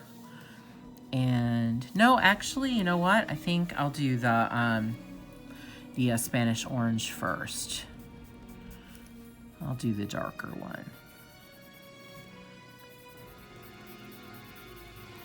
So I'm just using this over the darker areas mostly. And now I will add a little bit more with the yellow ochre. Okay, yeah, I like that. And then I'm gonna take a little bit of a brown. So I'm just gonna use sienna brown and just randomly add some brown in here just to give it a little bit more dimension and texture. All right, so there's my broom. Okay. This cat looks very muscular, doesn't he? He does. You know, I think I'm just gonna come back in and do some more gray. Okay. He does. He looks very, very muscular. I think I'm gonna fill in a little bit more.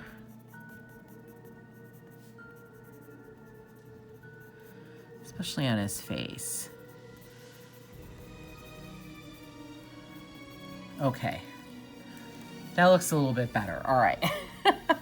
Okay, so now I think I'll do Mr. Bat up here. So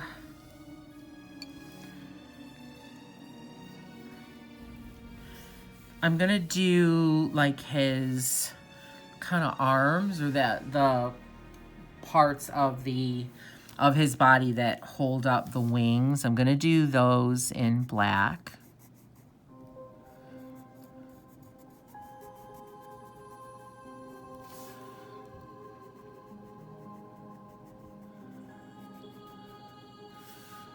No matter how hard I try to get perfectly in the lines, I always go out. Okay, and then I'm going to do some black on the bottoms of the wings.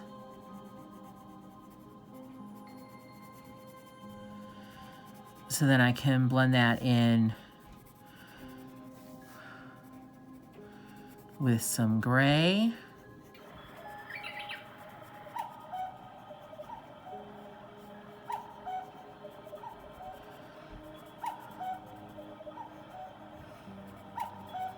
And in case you're wondering, I guess I should make this clear that I am doing this color along over several days. It's not happening all in one day, just due to time and light source. You know, the days are shorter now. We are firmly in October, so unfortunately, I just can't do this all in one day. So I'm hoping it won't be too many days. All right, and I'm going over his little legs in black as well. I'm just making sure those are darker so they show up. All right, now I'm gonna take gray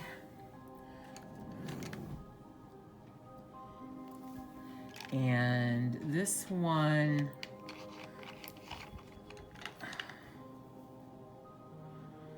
I'm gonna use 90% cool gray.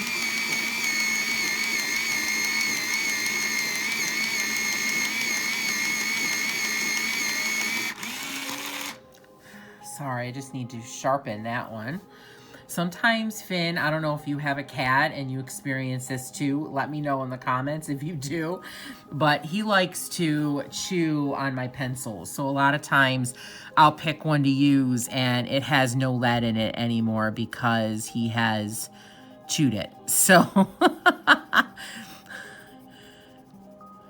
I'm just doing a little row of the 90% above where I did the black.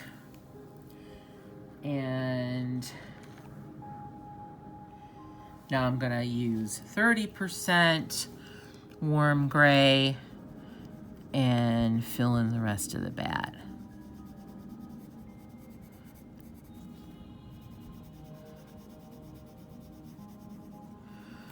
Okay.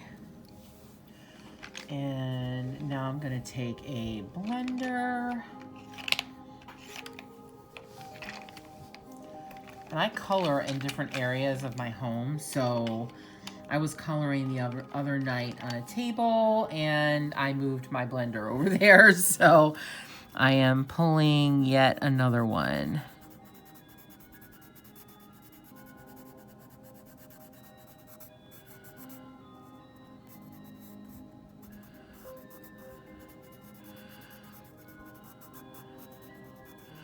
So I just want these wings to look extra smooth because I think on a real bat they are. They're very smooth. So you wouldn't see any like grainy stuff or anything like that. So I just want to try to mimic that. Okay, so there are the bat's wings up close. And then body, so I'm gonna use my sienna brown and then my dark brown. So I'm just gonna give him, oh, wait, I missed a part on the wing, sorry. There we go, all right. So I'm just gonna all over do the body in sienna.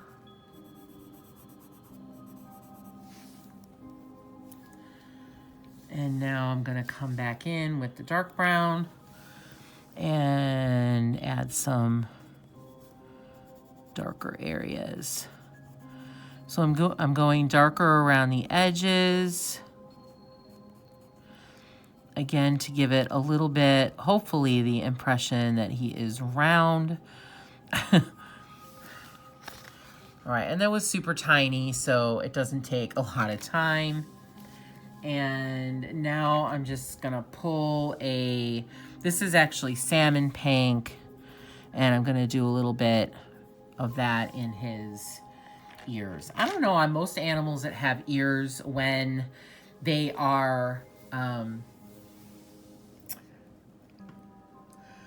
when they have insides of ears, when it's showing, I just like to do them pink. I don't know why, I just do. All right, so I think I'm ready to do the hair now. So I'm gonna do the hair in pinks. And I hadn't decided what pink, so I am now pulling them out.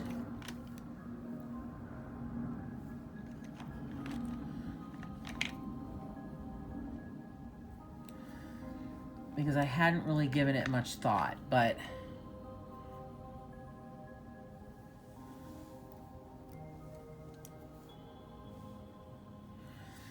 all right, so I am gonna try rose, mulberry, and magenta. So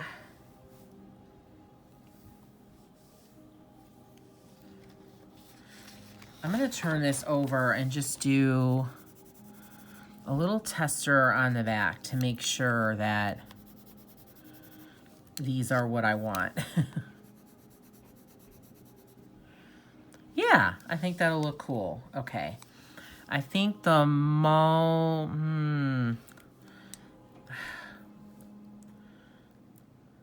I feel like the mulberry is the darkest one. Okay. So the way I'm going to do this hair is I'm going to take sections, and I'm going to do the top and the bottom of each section in the darker color first on the top and the bottom, and then I'll come in with the other colors. And then I will finish with the rose, with the lightest. So hopefully you'll be able to see what I mean. So in this little swirl, I did the top and the bottom of the little swirl.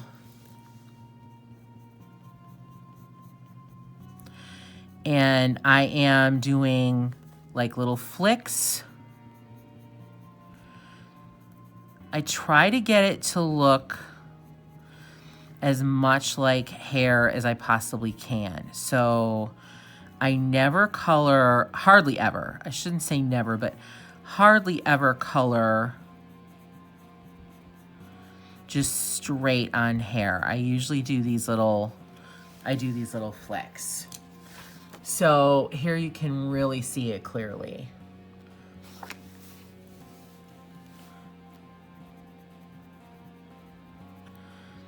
This hair is perfect to do it this way because each little section is really clear. You can see it really well. Sometimes on hair, it doesn't present itself as nicely in these in perfect little sections.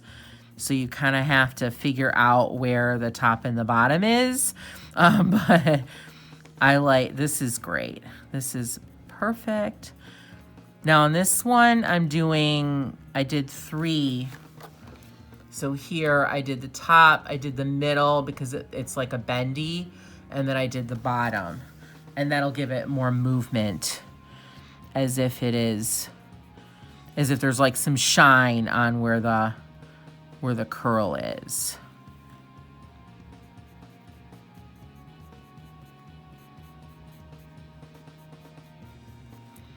And I don't worry about spaces. I don't worry if I don't color every little area. I feel like hair is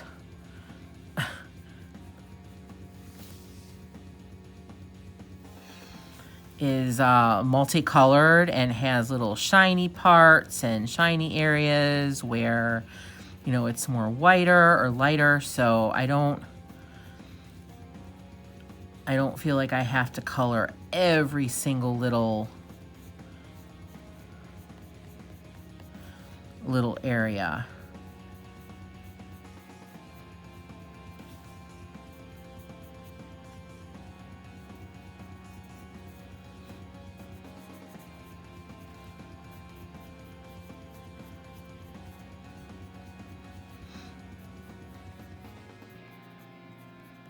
Now I did cover some of it when I was coloring the blue. It was really hard not to get some of the hair strands covered with blue, but I tried to minimize it.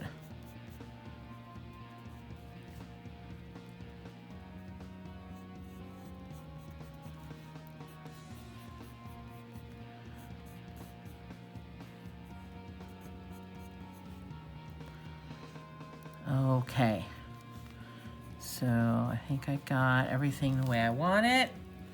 So now I'm going to use the magenta and just go right next to it. Some of the areas are kind of small and there's not a lot of room left for the light pink, so I just have to be careful not to go too hard.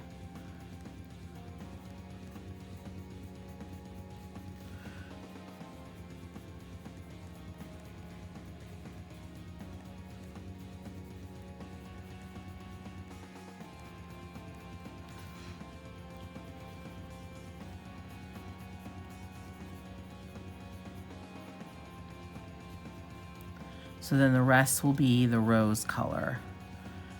And that like effectively is the shine. So that gives, that's like where the shines are. So I'm trying to leave open like the tops of curls or the bends of a curl where that would be the shiniest area where the most light is hitting it.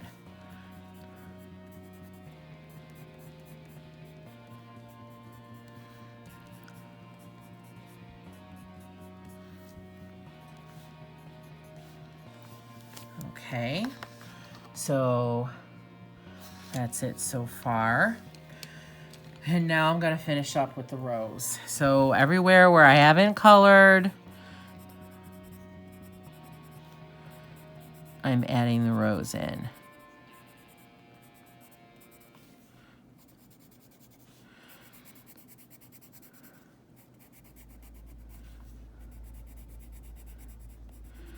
Probably could have chosen an even lighter color.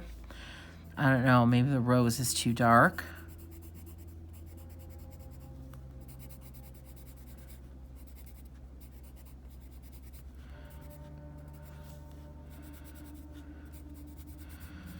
But I kind of like her having dark hair. I don't mind it.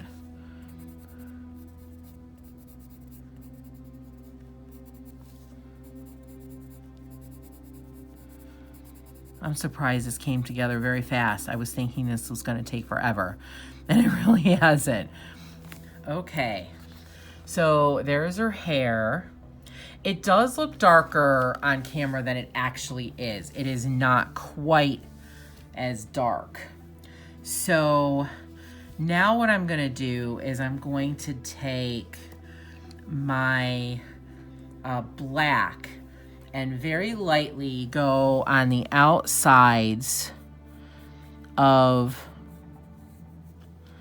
some of the curls, as many as I can actually see, for some shadows. You could do this with gray. It doesn't have to be black.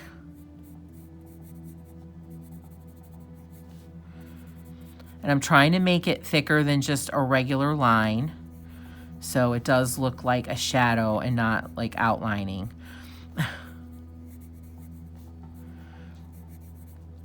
It's not super easy because I use dark colors, but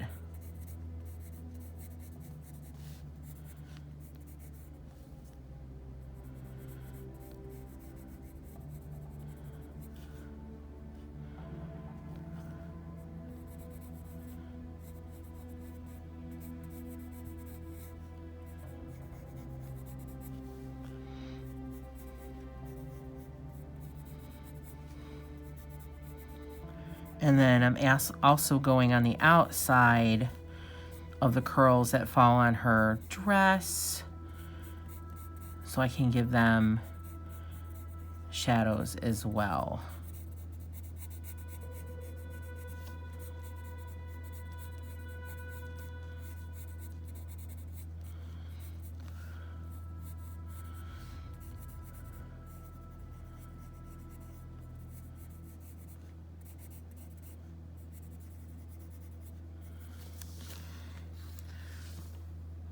So there's her hair.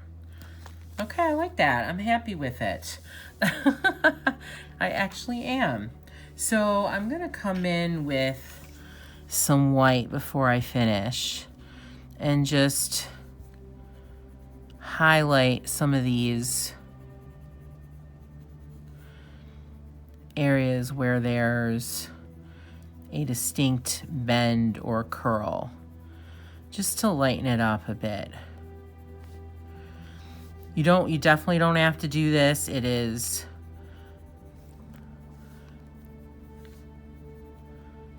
totally optional.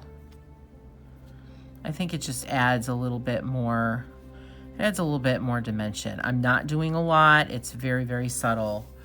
Hopefully you can tell the difference there. Okay. Oh, I'm happy with that. Yay. All right, so now I suppose I should try tackling the pumpkins. So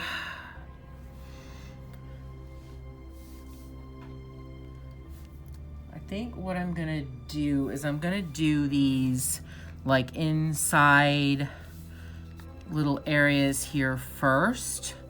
So I'm going to do those in a dark orange. Let's see.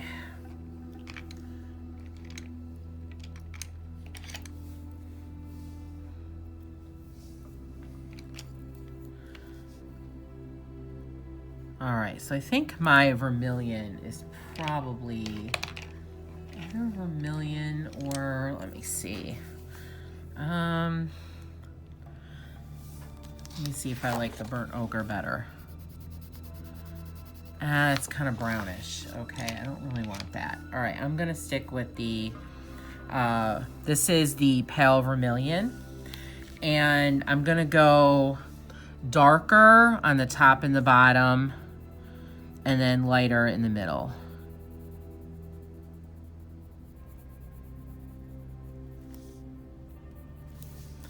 And that way I only have to use one color.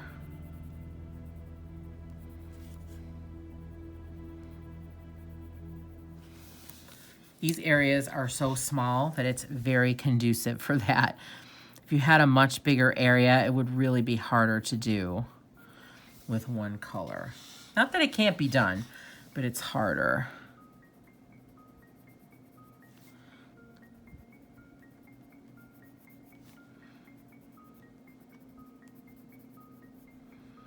Okay.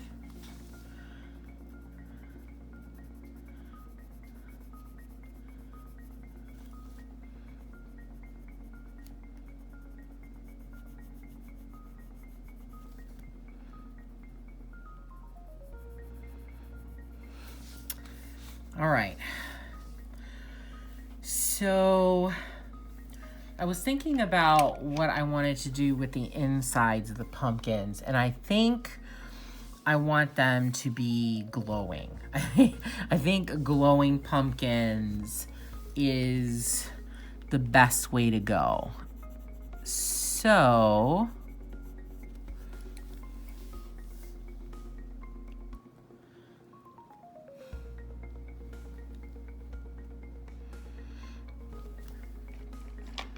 let me pull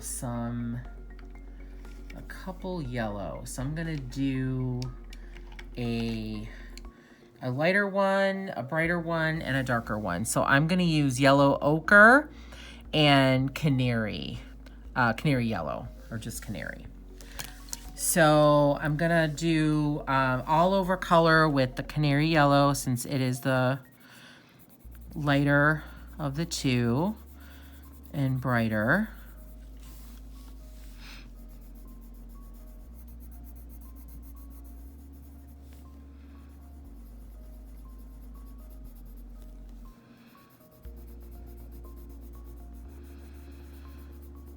I apologize if there's a little bit of camera shake.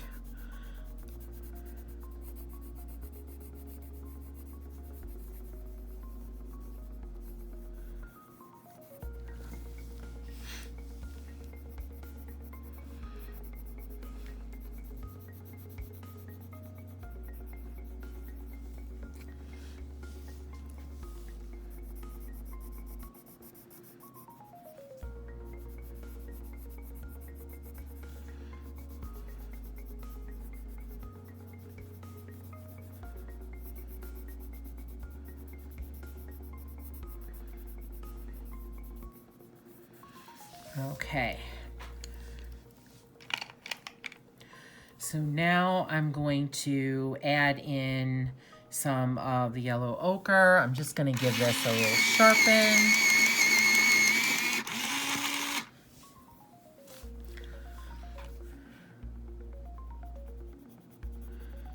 So I'm doing it around the edges.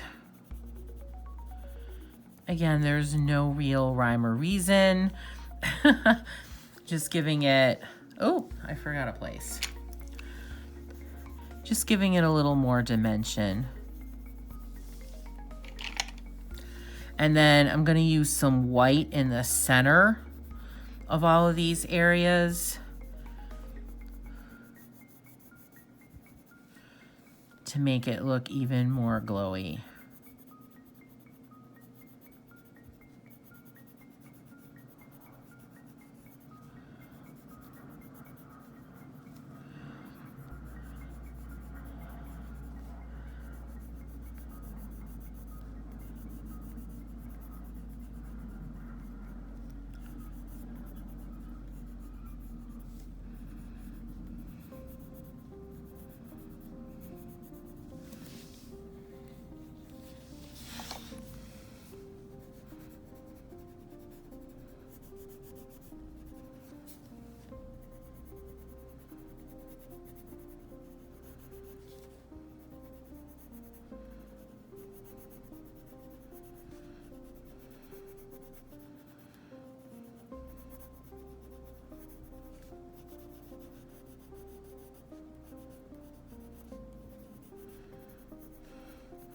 And I know I've said this before, but I'm going to say this again.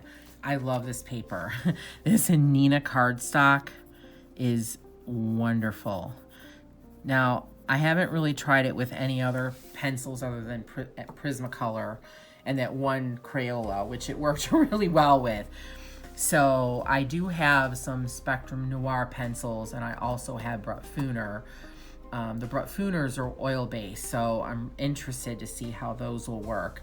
I will definitely be printing more pages, and so I will use my Brutfuner pencils on another page and see how they work on this paper. But I love this cardstock for Prismacolors. It is so, so nice.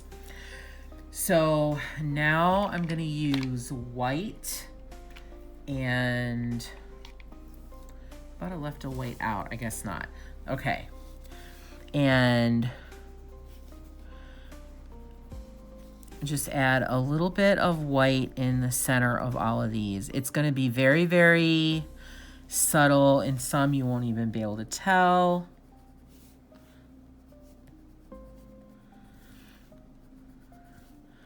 But just to give it more of that glowy look.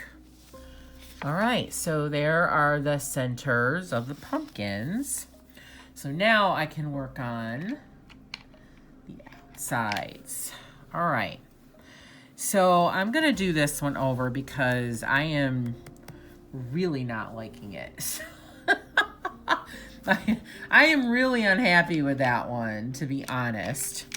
So I'm going to take some mineral orange and color along all of the lines. Yeah, if I'm just really disappointed with that color from the Kingart gel crayons. I probably will not use that color very often at all. If at all, I probably won't use it very much. Not liking it. I didn't like it when it was wet, and I was hoping maybe I would like it a little bit more when it was dry, but I really don't.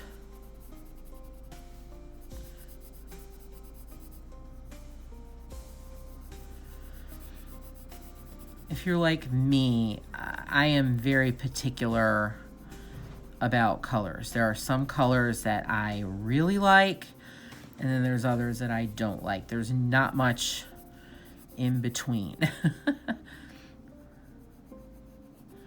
All right, and then I'm also going around the eyes with this color, and I'll go around the mouth as well.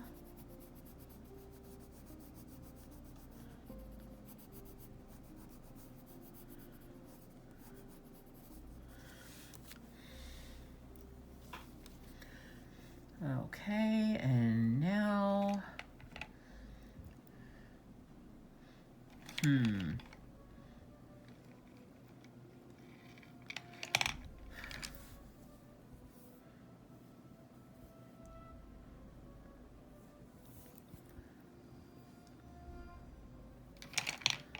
let's see.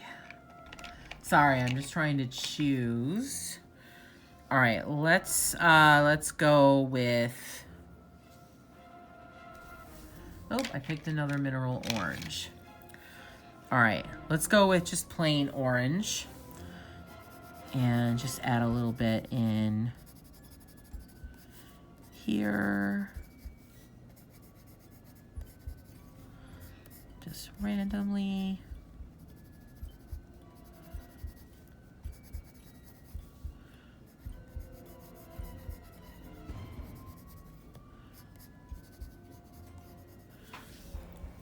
All right, I'm gonna use the blender pencil a little bit.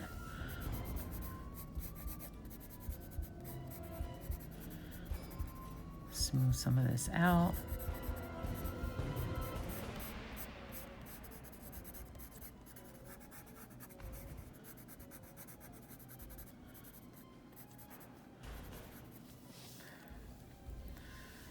And now I'm gonna use some white in the highlight areas.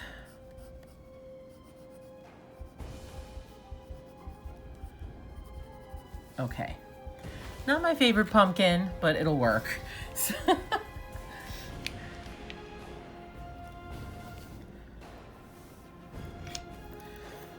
All right, so next I'm gonna use the neon orange as a base.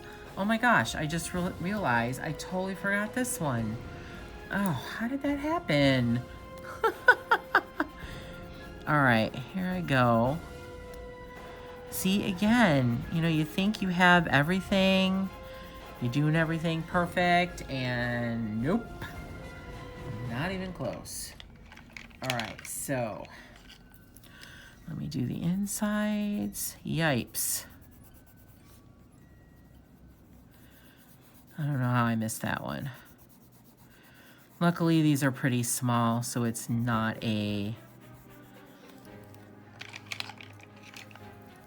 really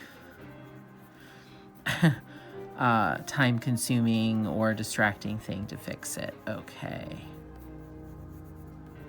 Okay. So I think I'm gonna go over this one with the neon orange and most of it.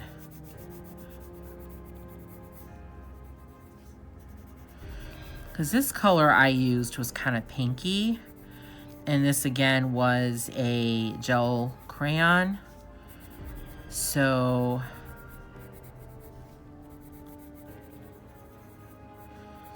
I'm not in love with it. I don't mind if a little bit of the pinky color sticks out, but most of it, I don't want it there. So I'm just going around the edges in each of these sections with the neon orange.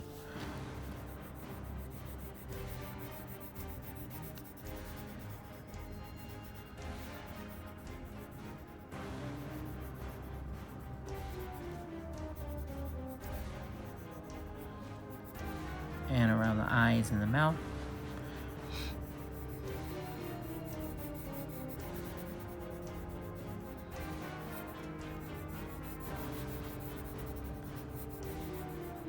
This neon orange is really bright, so I'm glad that the gel crayon is dulling it a little bit.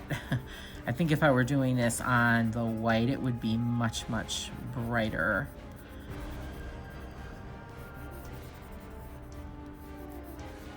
Okay. And now I want to use a lighter color. So I'm going to use orange, Spanish orange, sorry.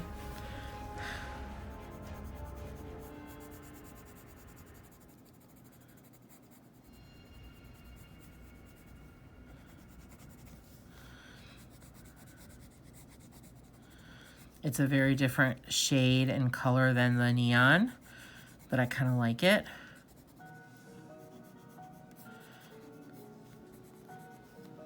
You know, I just figure these are pumpkins. They're grown out in nature, so they're not gonna look perfect. They're gonna be different. They're gonna have different colors in them.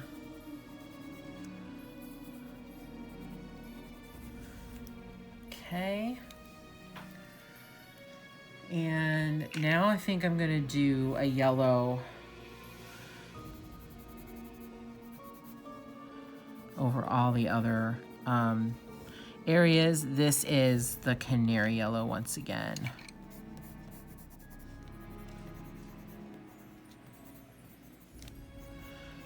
So I'm just filling in anywhere where I haven't covered the pink of the gel crayon. All right.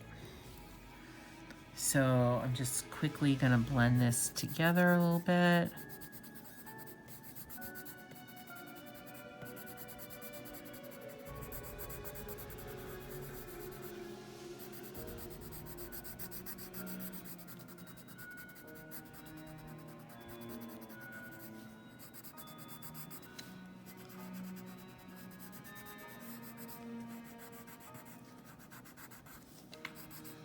And I think I'm gonna add a little bit of brown in this one. I think it needs a little pizzazz, or maybe just something darker. So I'm gonna take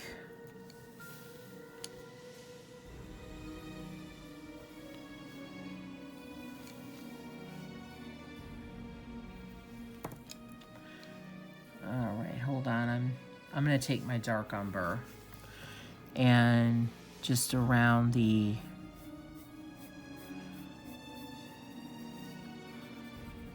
lines, I'm gonna add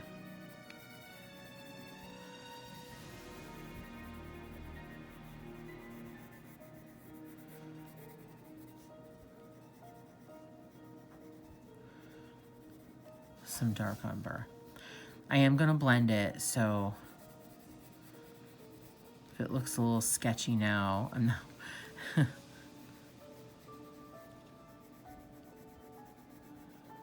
I'm okay with it.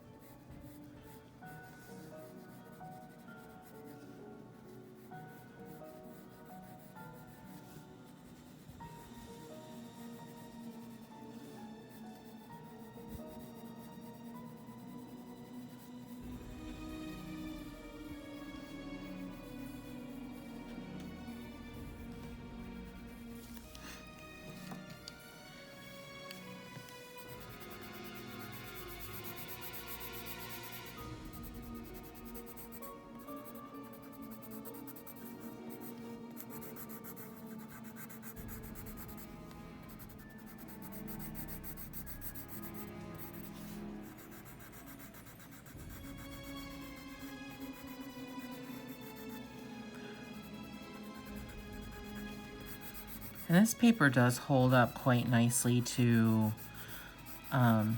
multiple blending. I blend multiple times. I don't usually just blend once. So sometimes I'll blend and then I'll add more colors and then I'll blend again.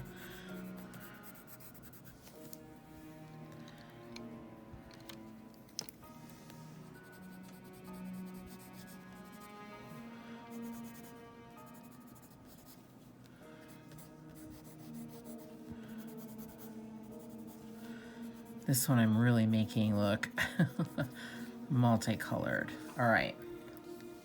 And now I just was adding little random places of just regular orange on there. So that's that pumpkin. All right, so I think this one, I want to be more, a little bit darker. So I'm gonna use the mineral orange all over it.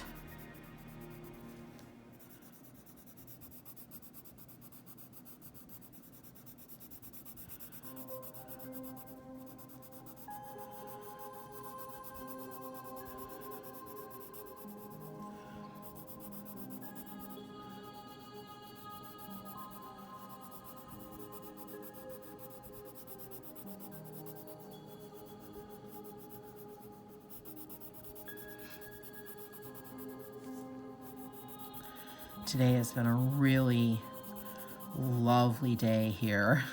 The first time we have not been in the 70s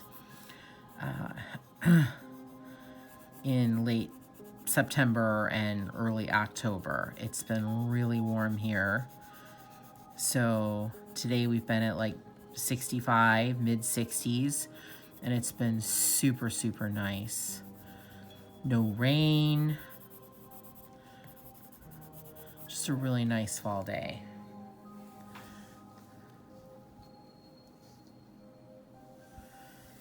Okay, so I'm gonna take some of my sienna brown.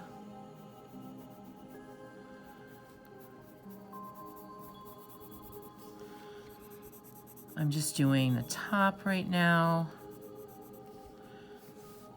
And then I'm gonna do the bottoms.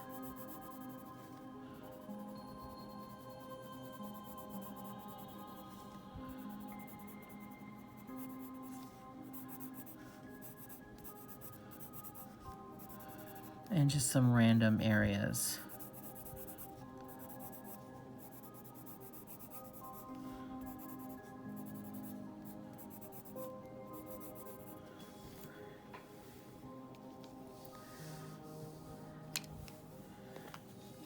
Okay, trying to use as many different colors as I possibly can. So let's see, what's one I haven't used much? All right, pale vermilion. Let's add a little pale vermilion in here to this guy. He doesn't look too happy. All right.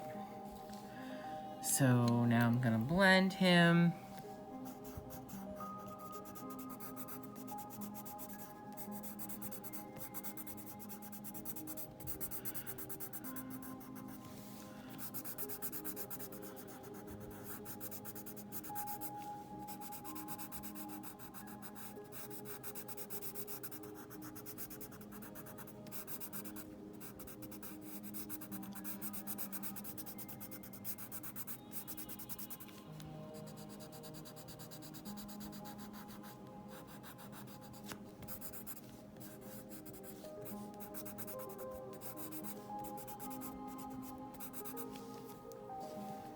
And I'm gonna add back some more of the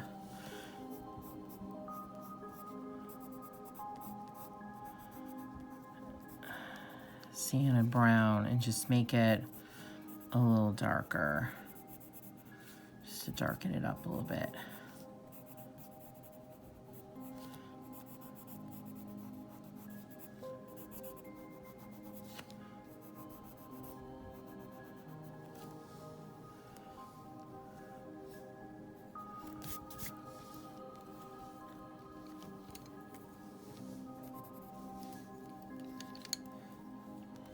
Okay, so there's that one.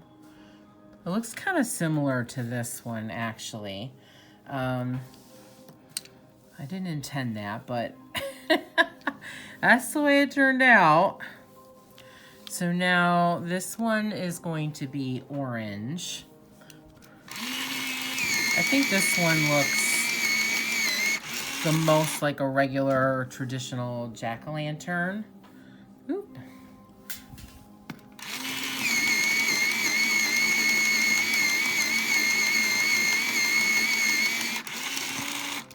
Sorry, my lead broke. All right, so I'm gonna do this guy orange.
Now, if you notice, I haven't done this part yet of his eyes, and I haven't done it because I don't know what I want to do with it yet. I'll probably just do it darker orange like this, but I'm not positive.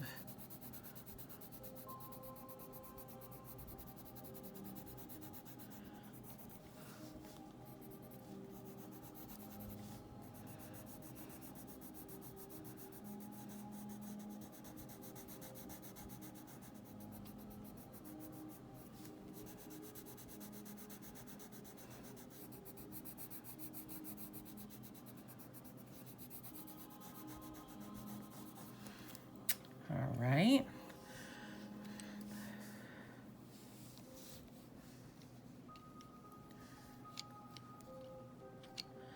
I think I'm gonna go ahead and do that part.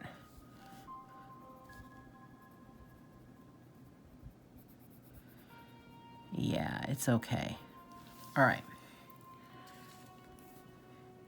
It's not as big as a thing as I thought it was gonna be. I did it, it's over, and I'm okay with it. All right, so. All right, I think I'm gonna use some, have I used burnt ochre yet? I don't think so. I'm gonna use some burnt ochre for the edges.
And then also a little bit around the eyes and the mouth as well.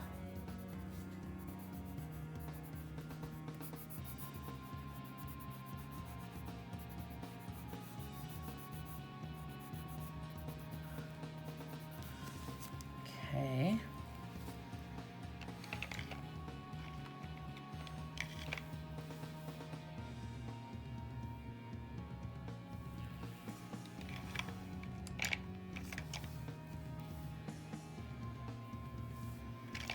Oh, let's see. I have a lot of doubles. I'm just making sure that I have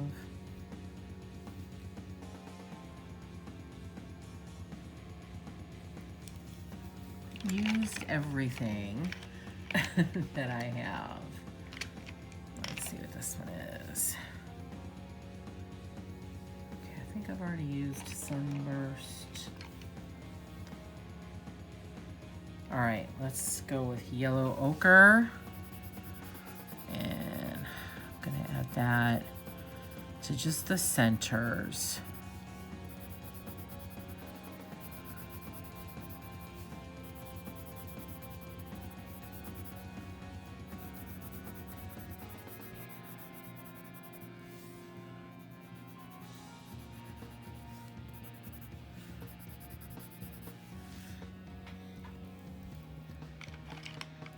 All right, let's give this a blend, see what I think.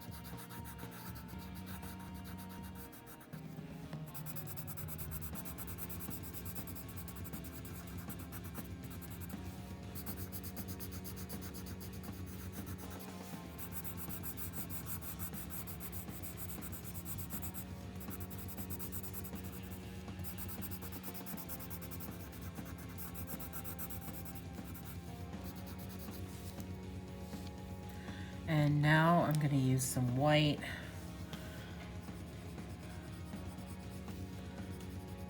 for some highlights.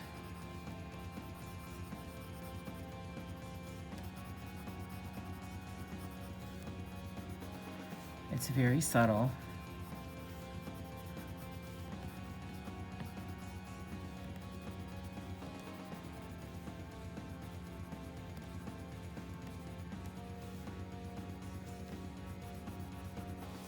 Okay, so there's this one. He definitely looks different than these other two. I'm trying to figure out what I can do with these other two to make them a little bit different. I think I'm gonna go over this one a little bit more with some more pale vermilion.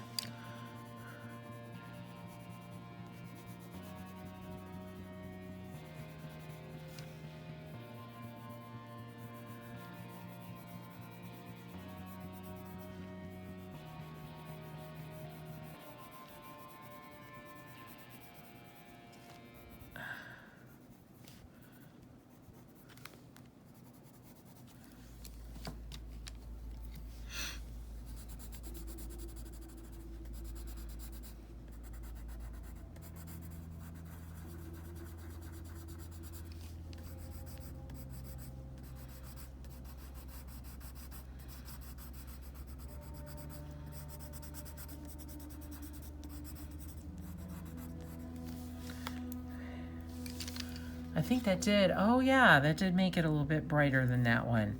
Okay, I like that.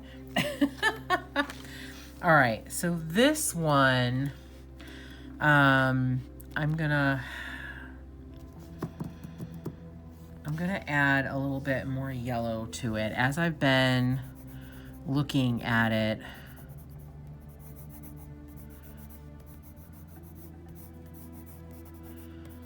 I want it to be a little bit more yellow.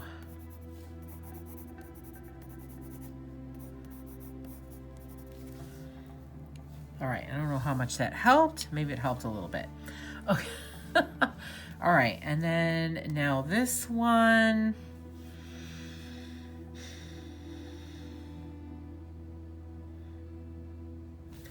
I could do orange as well.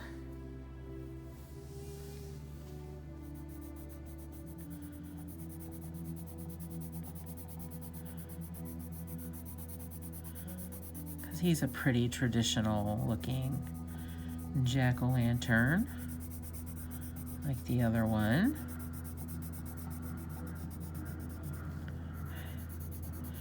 And then what I'm gonna do is, when I'm done with coloring this one, I'm gonna get my gray and come in and do shadows around all the ridges and against where the pumpkins meet true objects that are already colored in to give some dimension. I love adding shadows. I think it is really impactful and just gives a lot of depth, dimension, and realism, because it lifts things up off the page somewhat, and it helps you to achieve a little bit more of a realistic look. So it doesn't look one-dimensional or as one-dimensional anymore.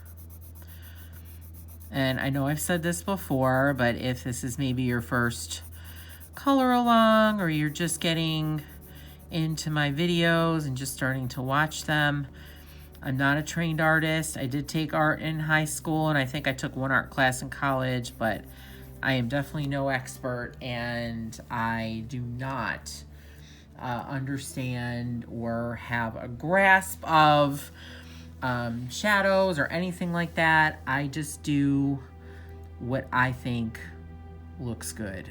All right, so I'm gonna use a little bit of sienna brown on this guy.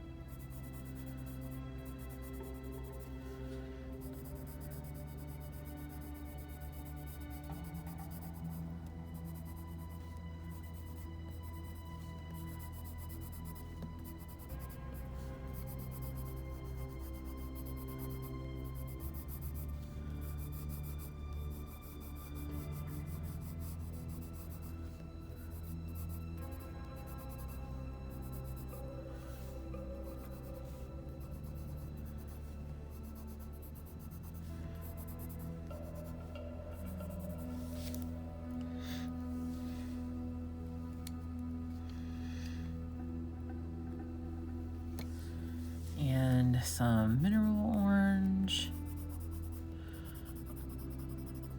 And as you can see, I'm really just coloring it random. I'm not really doing anything with any sort of plan. These are things from nature, so they don't look perfect, and they are a little bit odd and unique. And now I'm just doing some of the neon orange on here a little bit.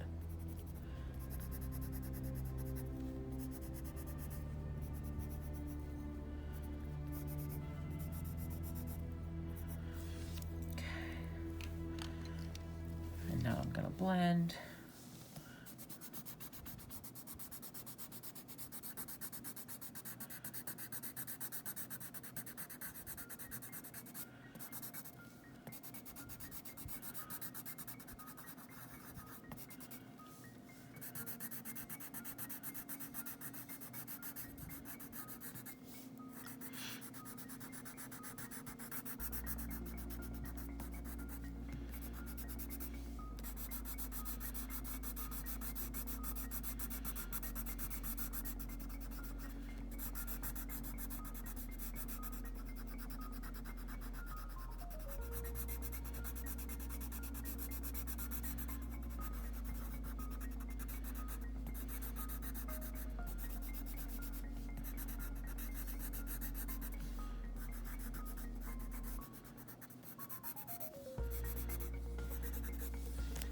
Okay, so there are the pumpkins all done. So now I'm gonna take a gray, and I'm just pulling a random gray. I don't even care which one I'm using. And this is actually warm gray 50%. And I'm just gonna add some shadows. So I'm gonna add shadows around the objects where they are in front of other objects, like around the pumpkins. And then I'm gonna add shadows around the ridges of the pumpkins so they don't look flat.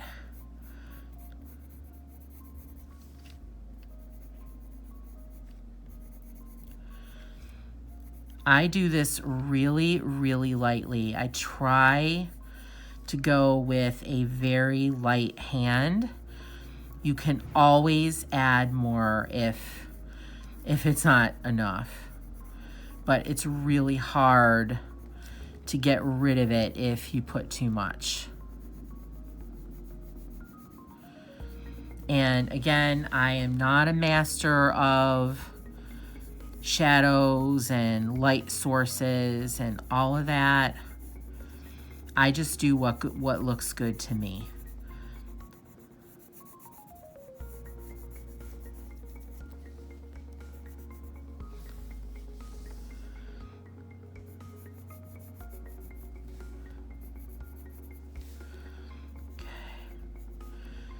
If you are hearing obnoxious music, I am very sorry.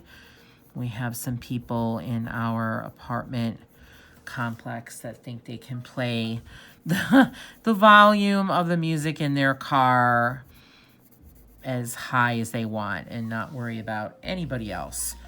So I do apologize if you hear the boom, boom, boom.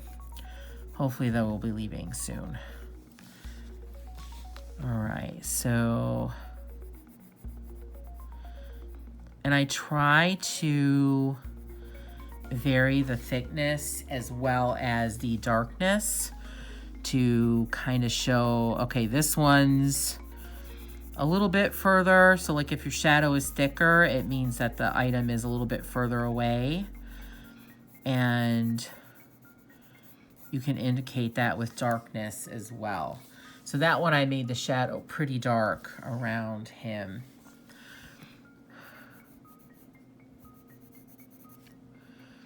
So you can use any gray you want. The darker the colors, though, you'll want to use a darker shade of gray.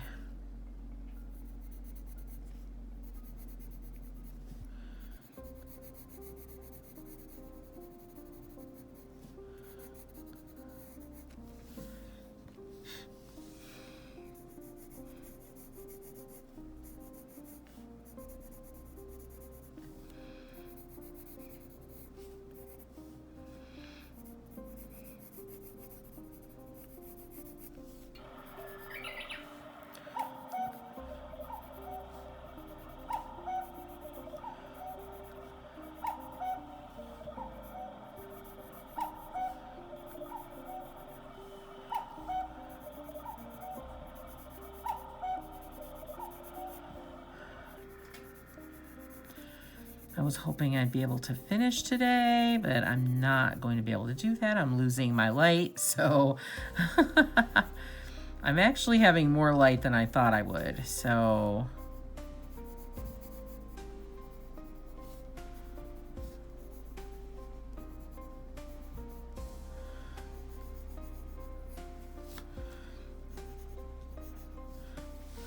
Okay.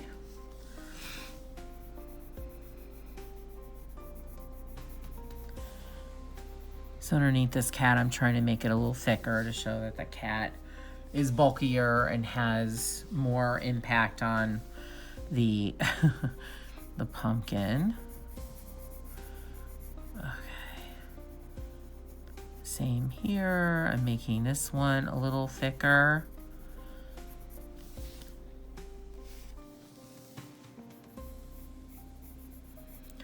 And one thing I love about shadowing is that A little bit goes a long way. You do not need, like I said, you don't need to have any know-how about it.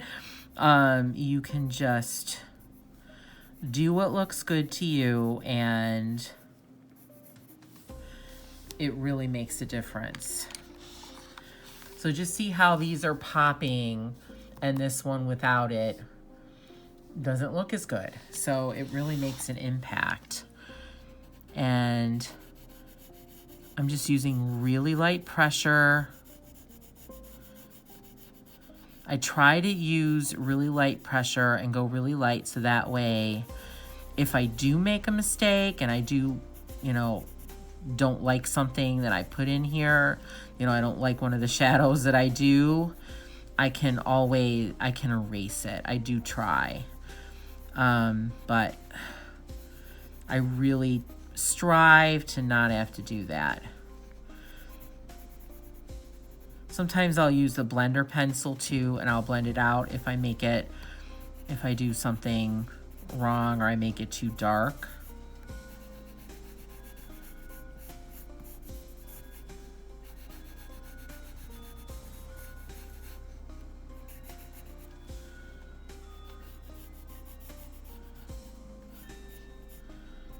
Okay.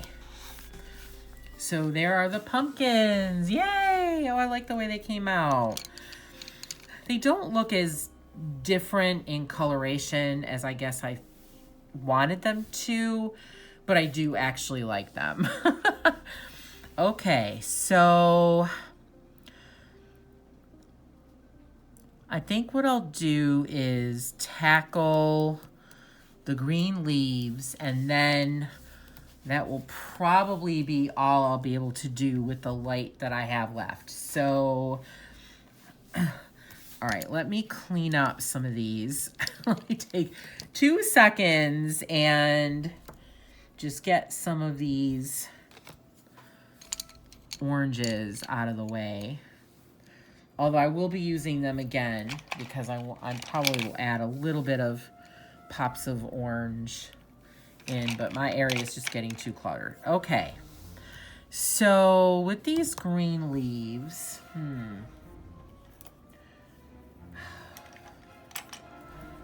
all right, okay, I'm gonna start with dark.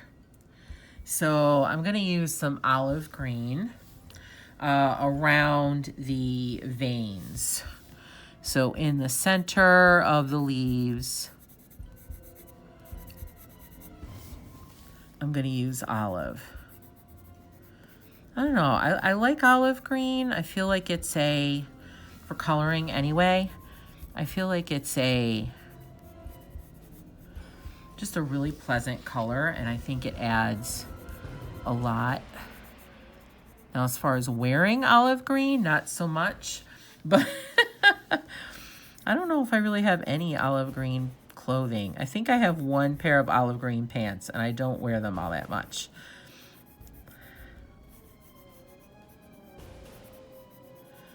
But I really like it for coloring. And it's not really matching with this, with the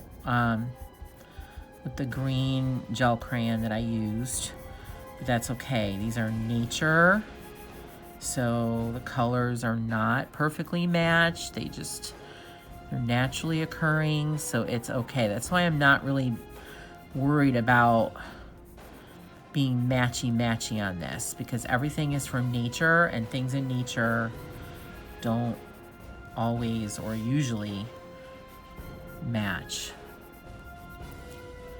So I like that. It kind of takes away that worrying about different hues and all. It takes that totally away. You don't have to worry about that. So I'm just going over some of this, just making some of the lines a little thicker for a little variety. Okay. So I am going to I'm going to use my spring green, and just do some assorted areas of spring green on these leaves. I'm being very random. And I'm gonna do that with all of these. I'm just gonna add colors randomly to these leaves until they are filled in.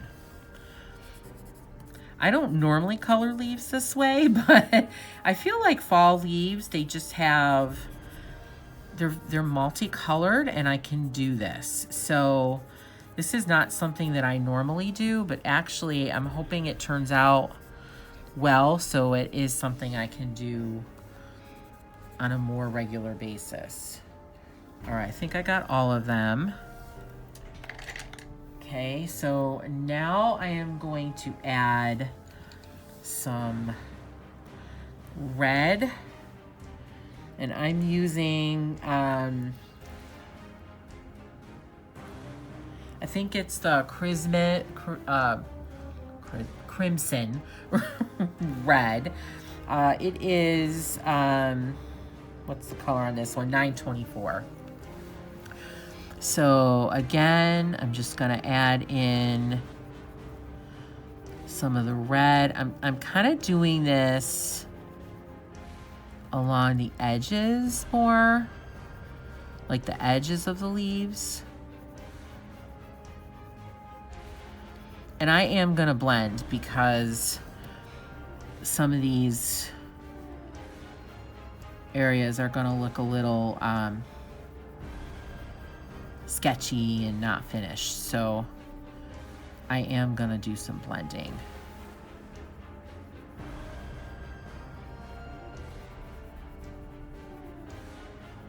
Because on a real leaf, you're not gonna see like any sketchy, or it's gonna look smooth.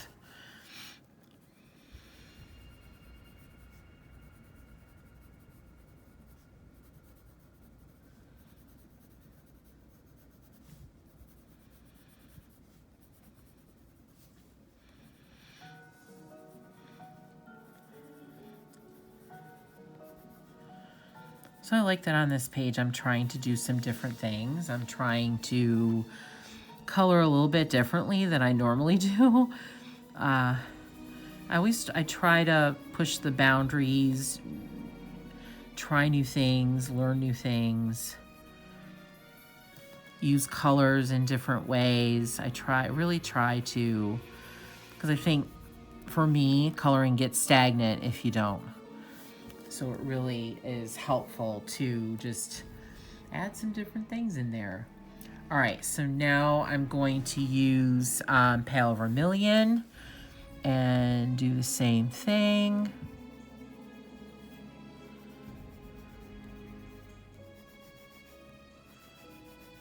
Just add some areas of pale vermilion to these leaves. Again, I'm being very random.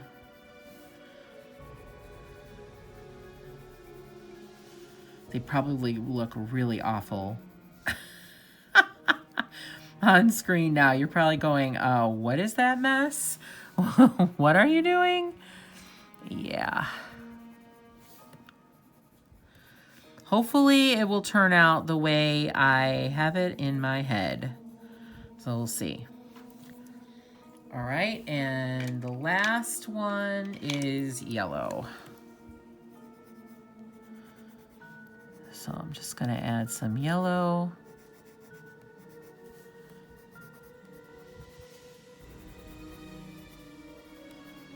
And I am trying to cover up most of the gel crayon. I really didn't, I wasn't totally happy with that color, so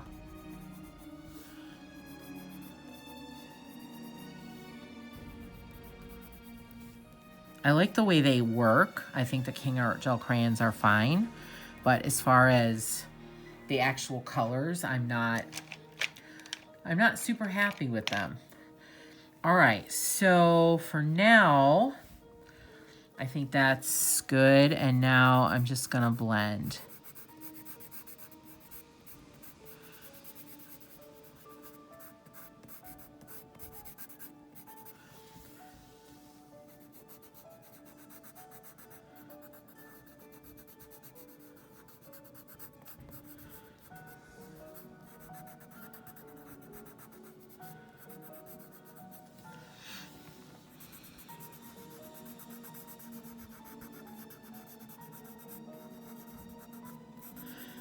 if you don't have or use colorless blenders, you can use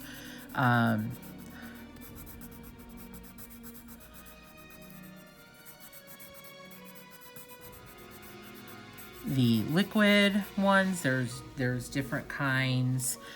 You can use a white pencil to blend. It does dull the colors a little bit, but you can. Many people blend with just the colored pencils that they're using. You can definitely do that.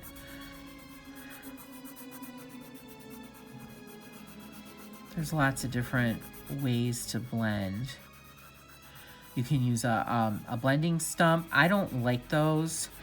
I think I'm too hard on them, and they tend to get destroyed.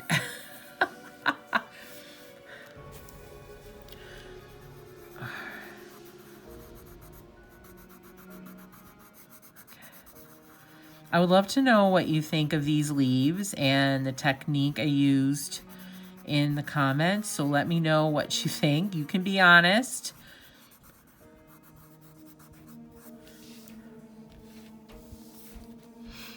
I'm going to give this a little sharpen really quick.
Okay. Wow. I kind of like that.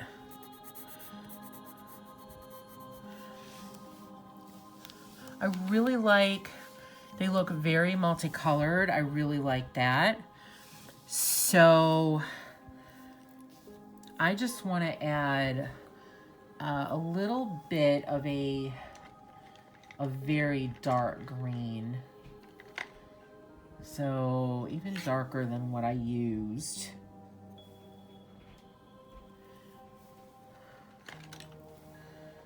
All right, so this is Prussian green. So I'm just gonna add a little bit of Prussian green back in where the veins are. I feel like I lightened the veins a little bit more than I wanted to. So I'm just adding some of this darker green to bring them back out. Yeah, I like that. I think I dulled them a little bit too much.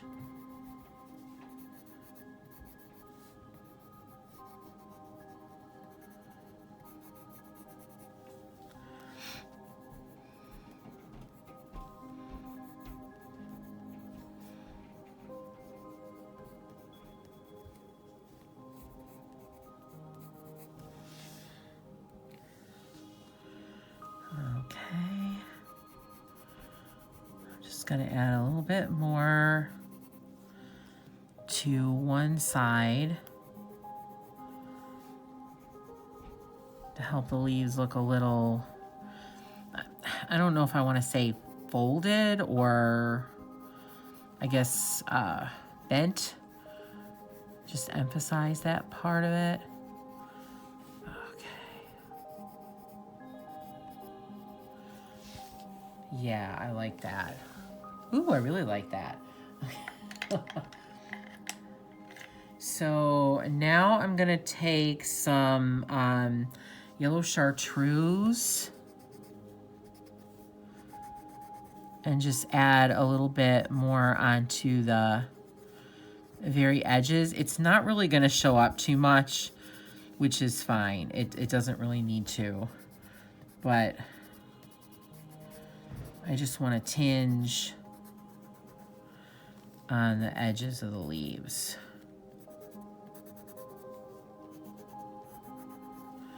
And I don't think it's showing up too much, but that's okay.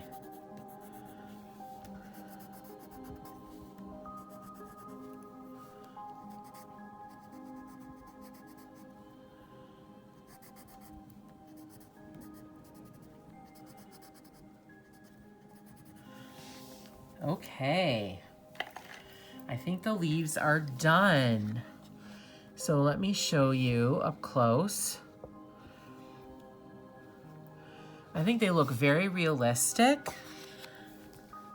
I really, really like how they turned out. And I think there's, what, 6, 7 colors in there in those leaves. I think it's great. Yay! All right, so actually I finished those faster than I thought I would. So I still have a little bit of time.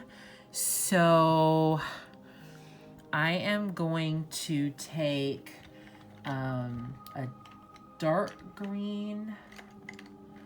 Let's see what I can find. Yep, dark green. So I'm actually gonna use dark green.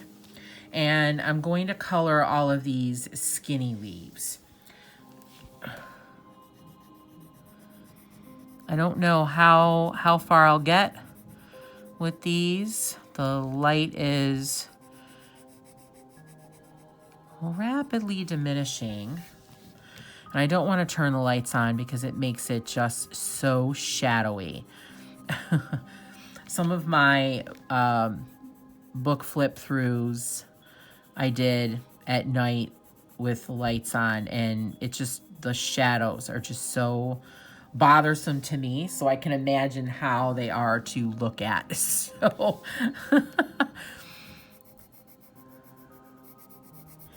and then hopefully I'll do one more session of this and I can finish this page in the next session.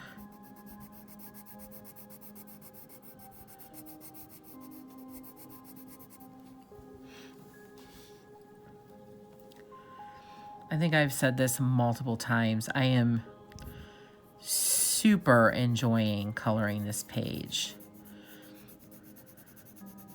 It's been really fun. Very enjoyable.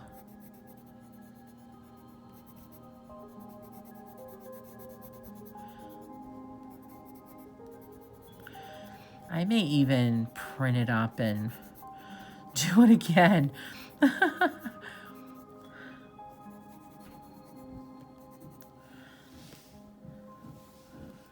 Okay, I want to make sure I have all of those long skinny leaves.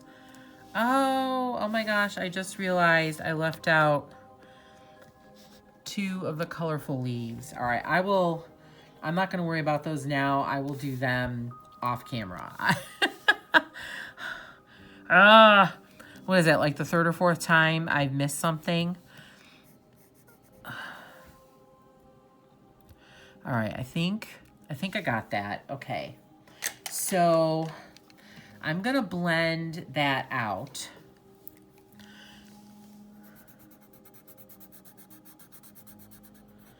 So it's nice and smooth.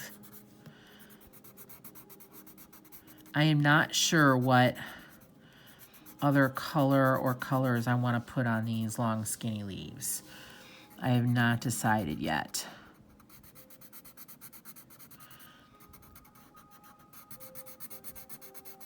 Thinking maybe a yellow. Or maybe some brown. I just don't know yet.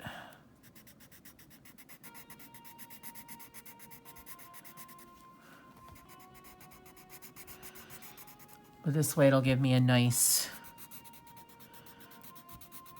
smooth surface to work on, and the base layer is already blended out.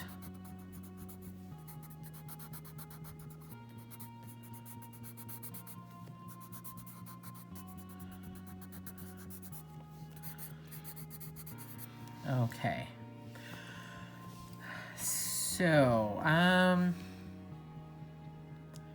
okay. Ooh, I think I'm gonna do the tips red. And they'll not be super overtly red.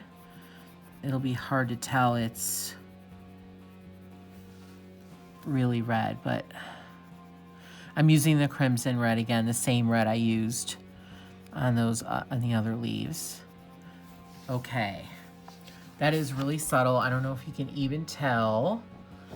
All right, and while I have my red out, I'm gonna add some red to those leaves over there that I forgot. Okay. And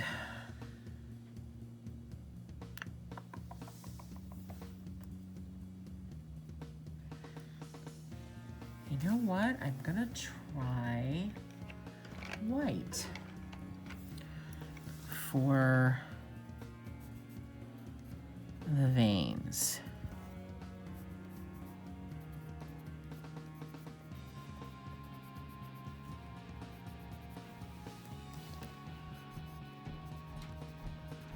Just gonna add a little bit of lightness.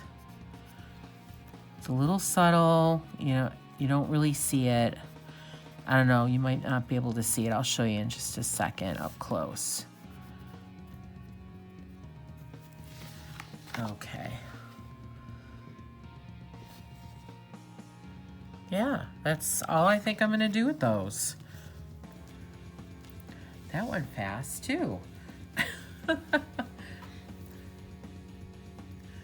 right, I still have some time. So let's do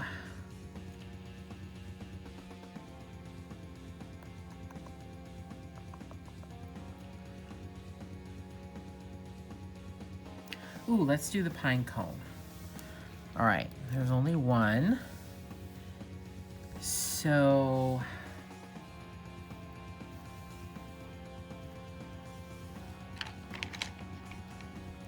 oh, sorry.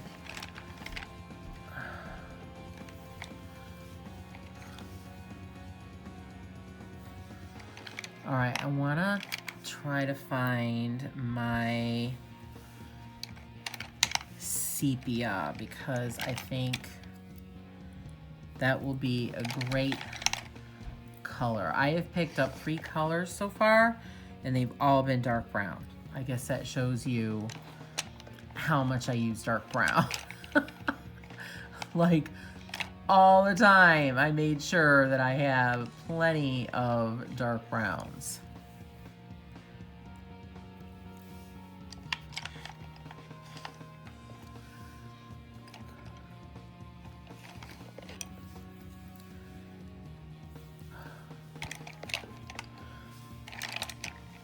All right, sorry about this. I have to pull some out to try to find sepia, I think.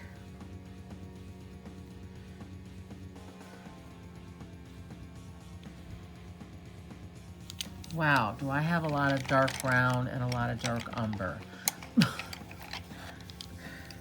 Yes, I use them a lot. Ah, I found sepia. Okay. I just feel like sepia is a good color for the pine cone. So I'm gonna do the sepia on like these folded areas, like where it kind of looks like it's folded up. But I don't think it is. I'm not sure what those areas actually are on the... So finally found my dark brown and I'm just gonna fill in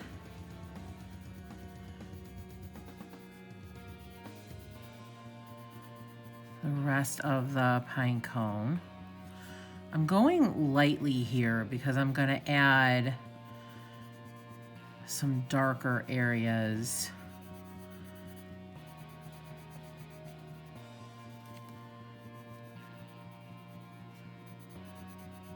To it after I blend, which I'm gonna do next.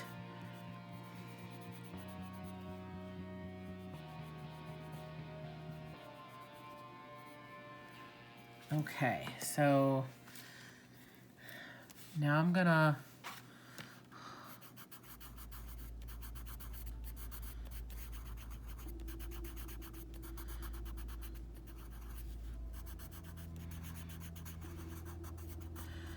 just kind of all over blending, not too much on the sepia parts, just a little bit. I don't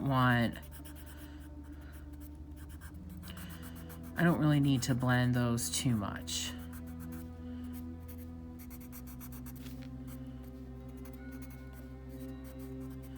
Okay, so now I'm gonna go back in with the dark brown and just add darker areas up on top of each little section.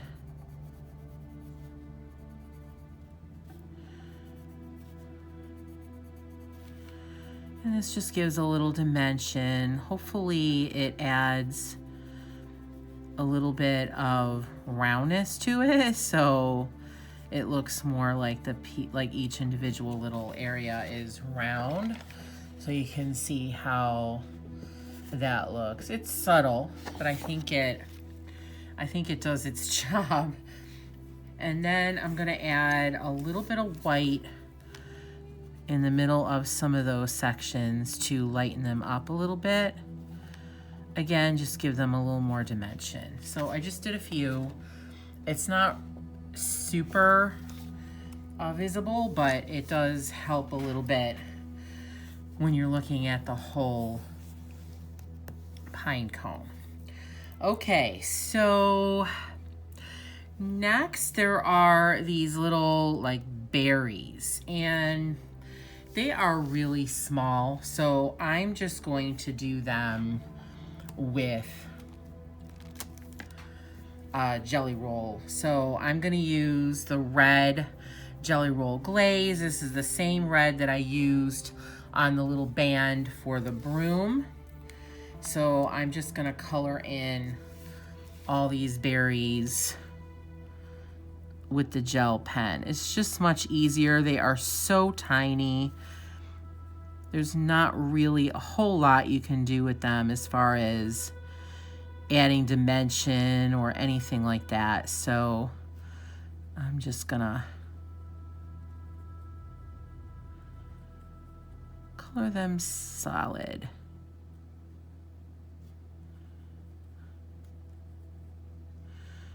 And again, the glaze pen will dry a little bit raised on this paper because it's not glossy. It absorbs into the paper somewhat, but you do get definitely a glossy look, and it will be a little bit raised. So there's that little section of berries, and then I have one more over here.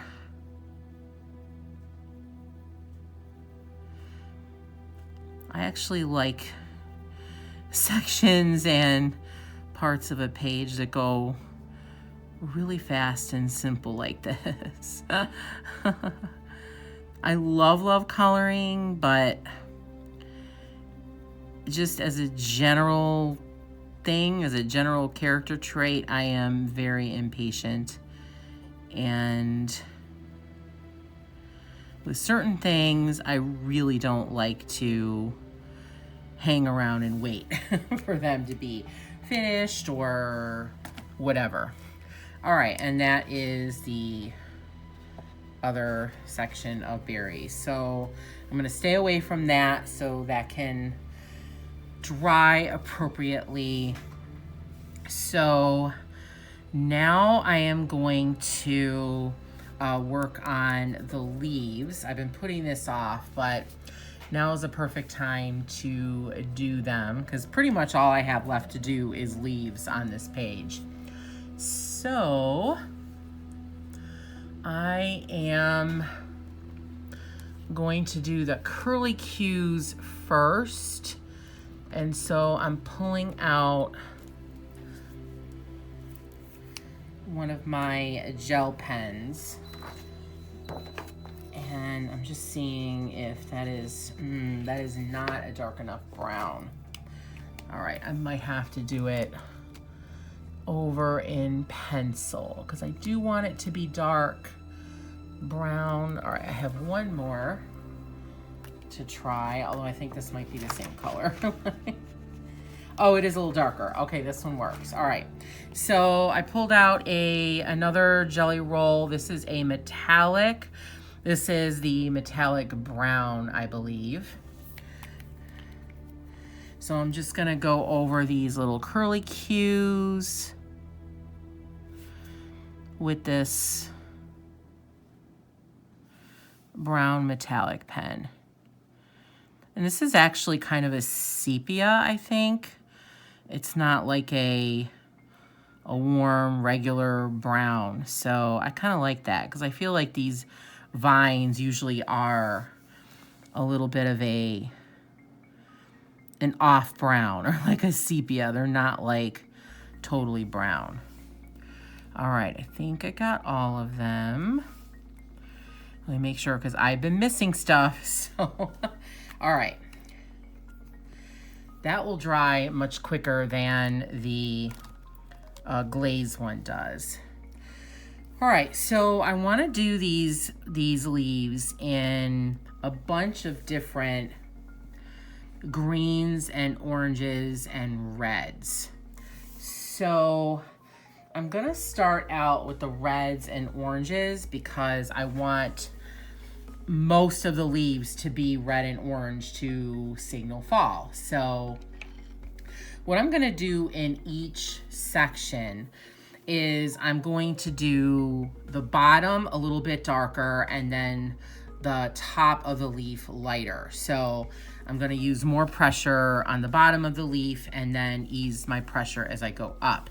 And then that way that will allow me to not have to use twice the amount of colors, like one base color and an accent color. So I can just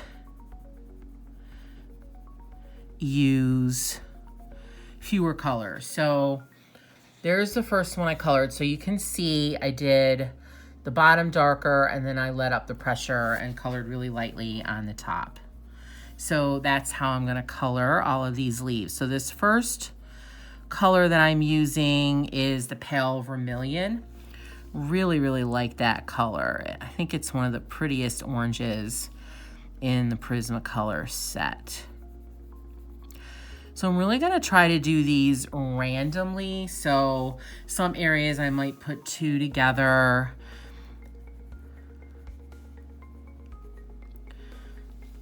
Because hopefully, you know, this is just a random leaf wreath that's been constructed and it wasn't made to, have, you know, certain colors in a certain area. So I want to hopefully contribute to the more natural look of it.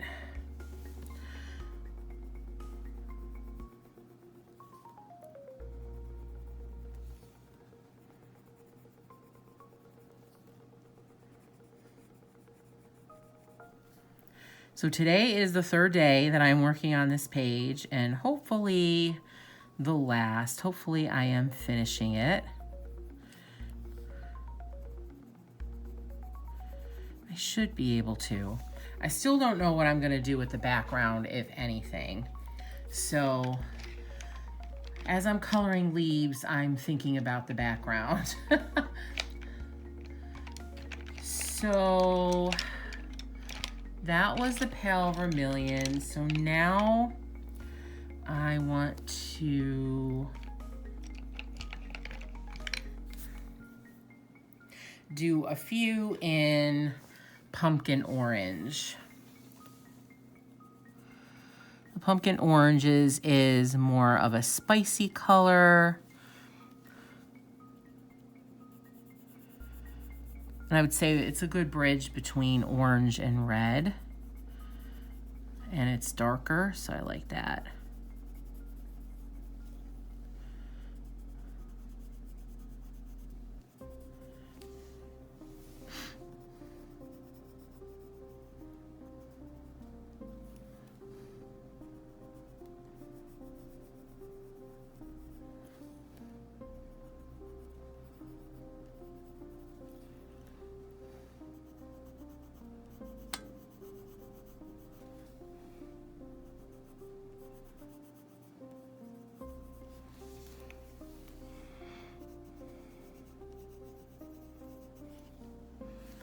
Okay, so we have a good smattering. I'll do one more over here of orange leaves.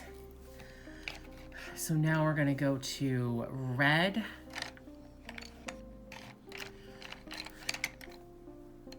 So I'm gonna do my Tuscan red. That's a really deep, deep dark red.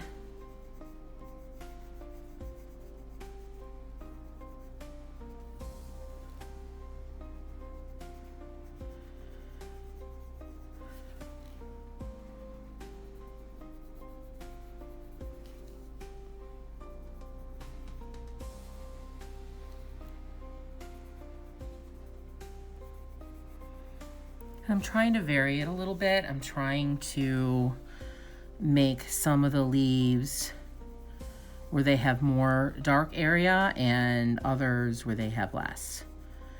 So again, just to give it a little more variety.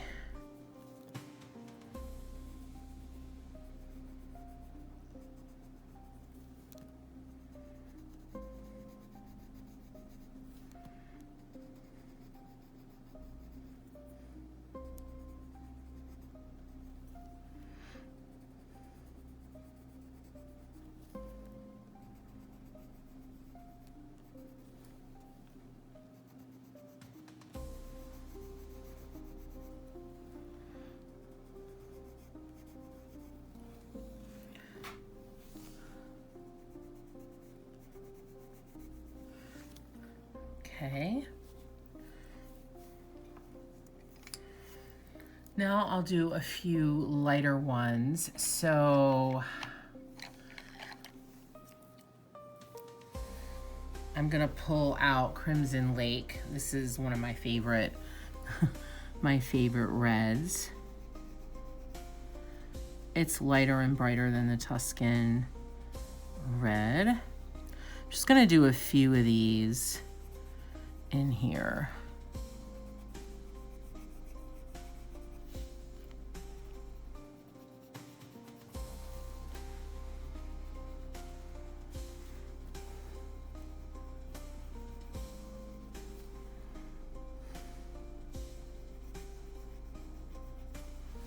Okay, so now I'm gonna do a few yellow ones.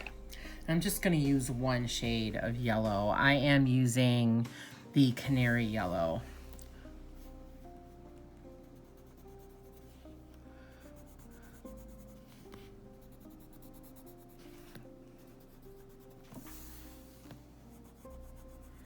And these I'm pretty much just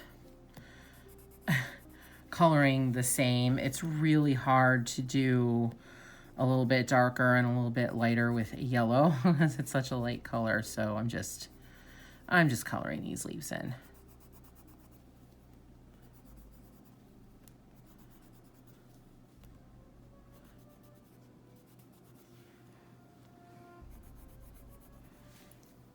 Okay.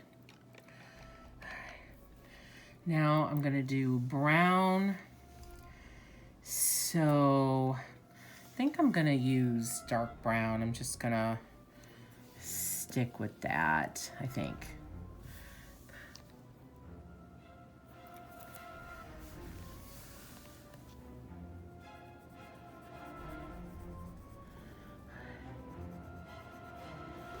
I am like really ready for these leaves to be done. I feel like I've been coloring leaves forever, and I know it hasn't really been that long. Just goes to show you how I'm not a big fan of these little details. I love them. I think they're super important for a page, but I don't necessarily enjoy them because they take a long time.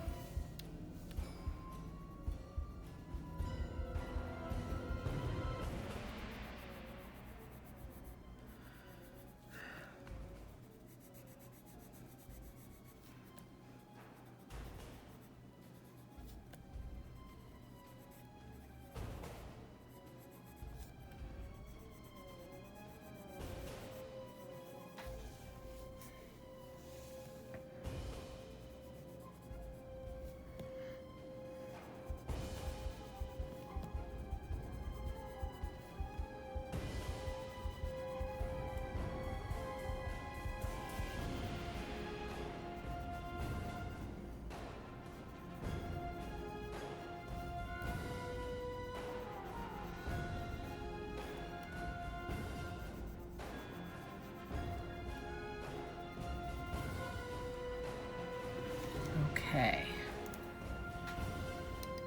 So now I'm gonna go to greens, and I'll just use a couple of different greens until I finish. So I'm gonna start with Prussian green.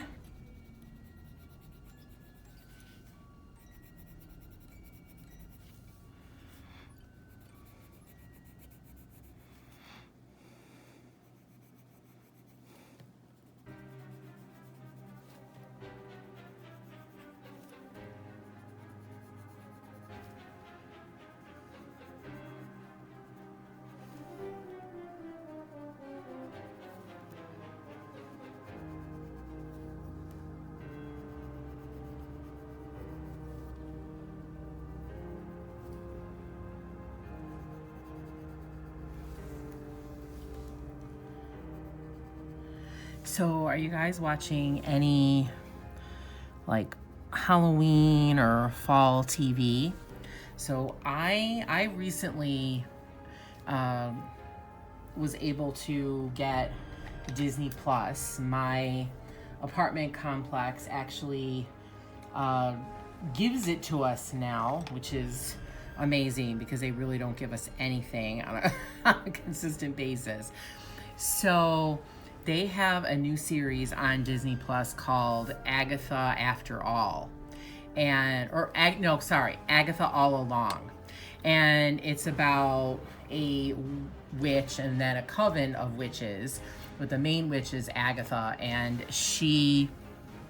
I'm using grass screen now, and she was stripped of her power, and the other 4 witches that she gets to be in her coven were also stripped of their powers. And there's a witch's road. They found access to it. They're on the witch's road now, and as they walk on the witch's road to the end, they are presented with these tests. And there's been 4 episodes so far, and it is so good. It is so engaging. I am so excited for the next episode. I can't wait for it. I am really, really wanting to see this next episode. So I think it's on Tuesdays, but I've just been watching it whenever I feel like it because you have access to it at any time, which is really nice. So I just finished watching the 4th episode, which is the newest one. Now I'm using lime peel. And each episode gives you a cliffhanger at the end.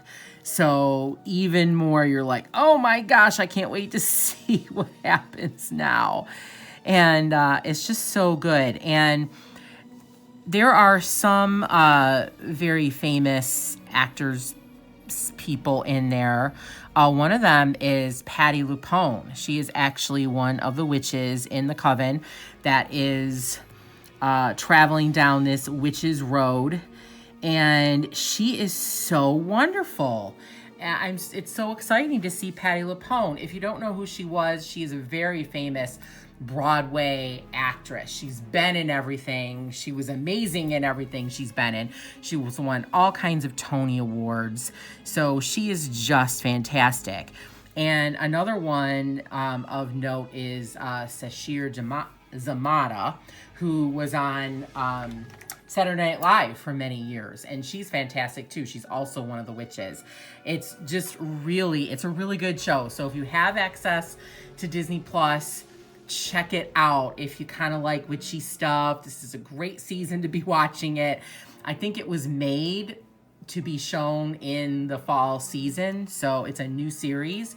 I don't know if they're gonna go beyond season 1, but so good if you're looking for an October witchy Halloween show to get engaged in. So here are the leaves. So I like that. They look very fun and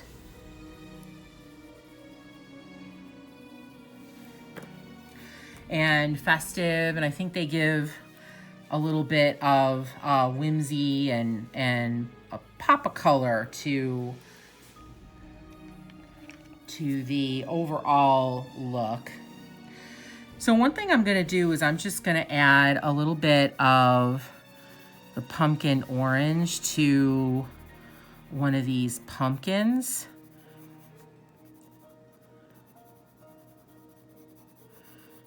When I saw it, I was like, I don't think I used pumpkin orange yesterday or the last time I colored at all.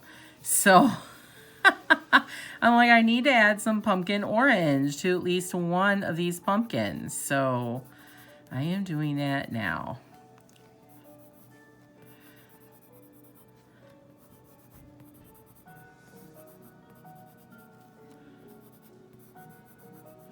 Okay, I feel better. All right, I don't know if it made it that much different, but I feel better that I have pumpkin orange on one of my pumpkins. So the berries should be dry now, so I'm going to work on the leaves. So I'm gonna do these large ones, and I want those to be more fall-y, like orange, red, yellow. So I'm gonna start with a little bit of green in the veins, and then I'm going to do the other colors, the red, yellow, and green for the rest. All right, so I am going through my greens. And I keep pulling out the colors I've already used.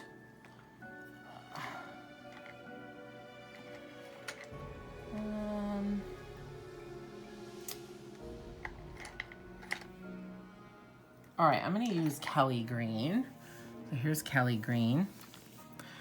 So again, I'm just gonna do the Kelly green in the centers and on the veins.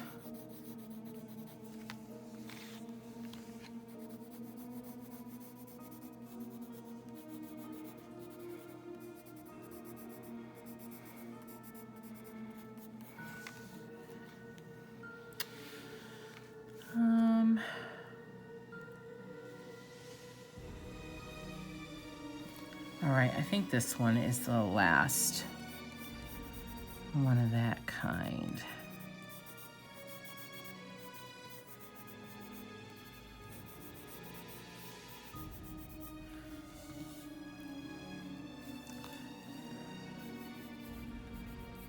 I'm gonna count in this little one down here. I'm not sure if this one is the same leaf, but I'm gonna count it. Okay. And then there's one over here.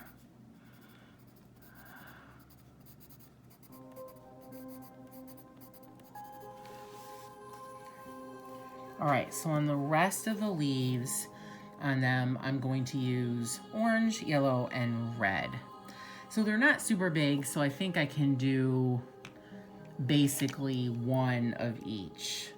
So I'm gonna use the cadmium orange hue,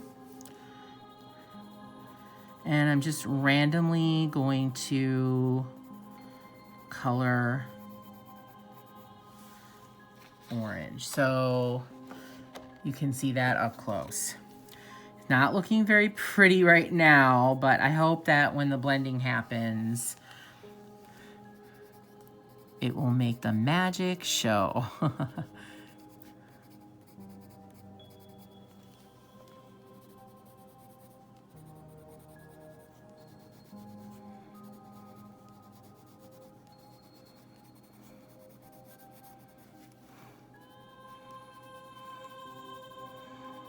I really like this kind of imprecise coloring that you can do quite a bit, because you can just color. You don't have to worry about how it looks or what happens. So I think this is the crimson. So I'm gonna add that in, and then anything that is left over, I'm gonna fill in with a yellow.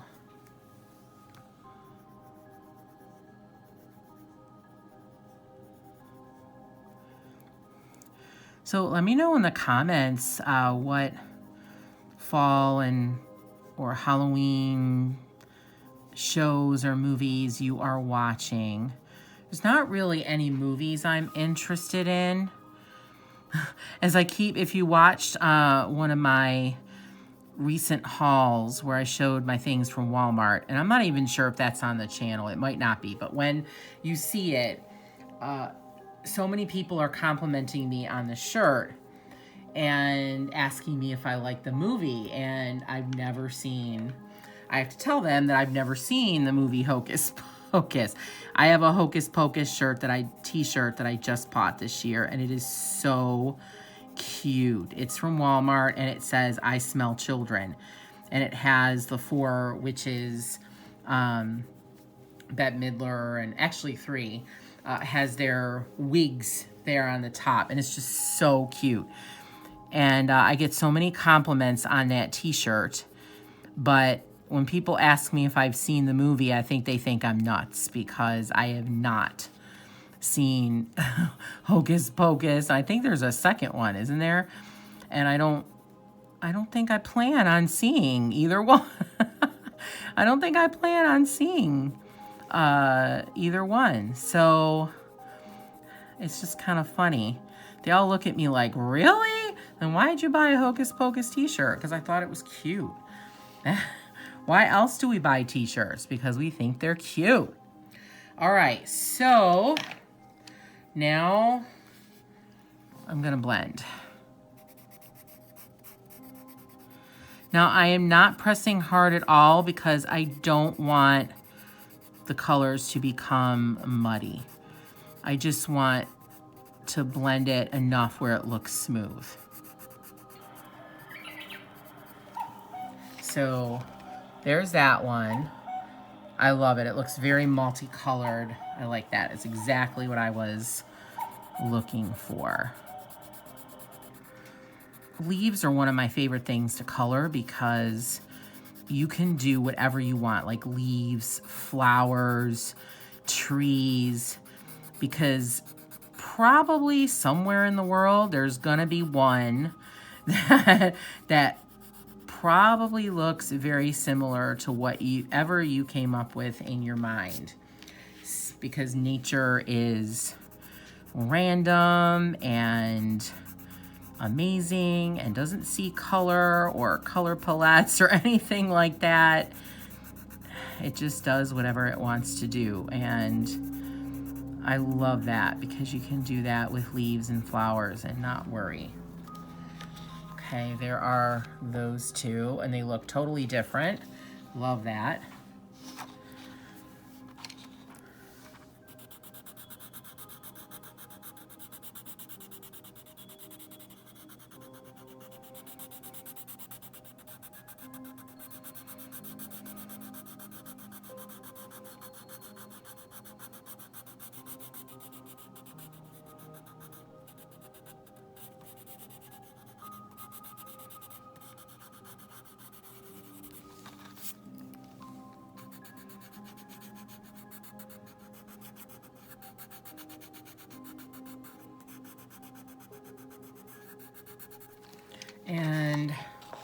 There are the last two. Oops, sorry, I shook.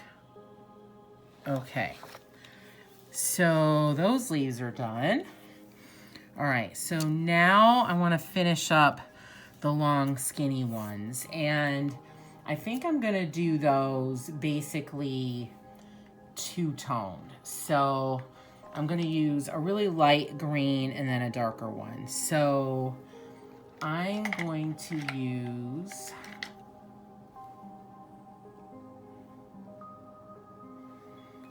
Celadon green and then yellow chartreuse.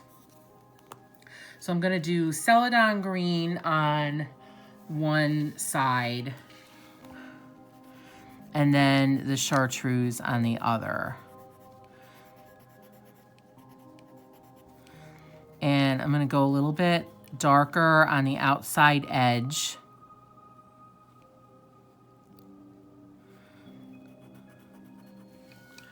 Of the leaf, just to give it a little dimension. Or on the inside edge, like towards the vein. So in this one, the vein was facing in here, so.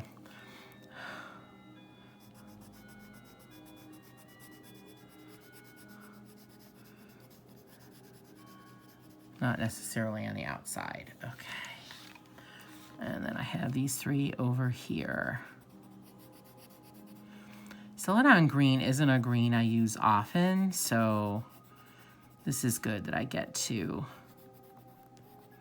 use it. It's not one of my favorite shades. I don't know, I feel like it's kind of a dull color without much pizzazz. So, all right, and now I'm gonna do the other side in the yellow chartreuse. I'm gonna carry that yellow chartreuse over onto the Celadon side a little bit, just a little bit.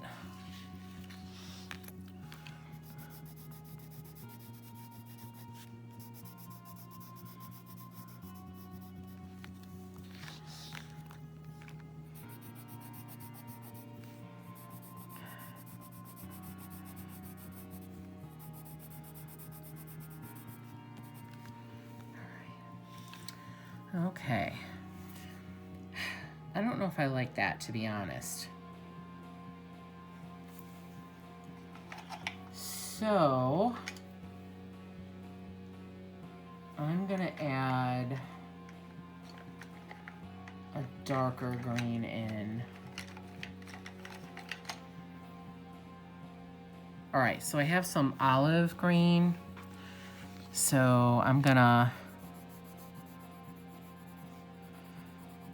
add the olive green over most of the yellow chartreuse.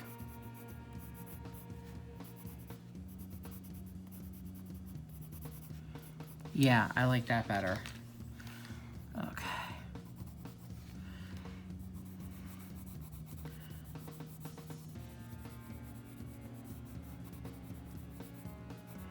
I do like what I was getting at, but it kind of, I think along with the Celadon green, it made the leaves look too springy, and I don't want that because it's not spring.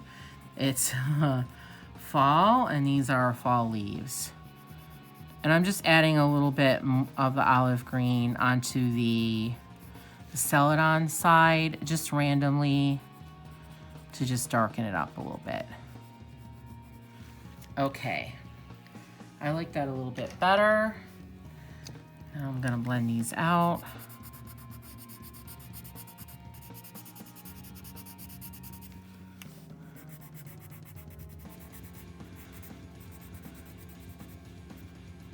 Yeah, I like that better. It's not giving me a spring vibe anymore.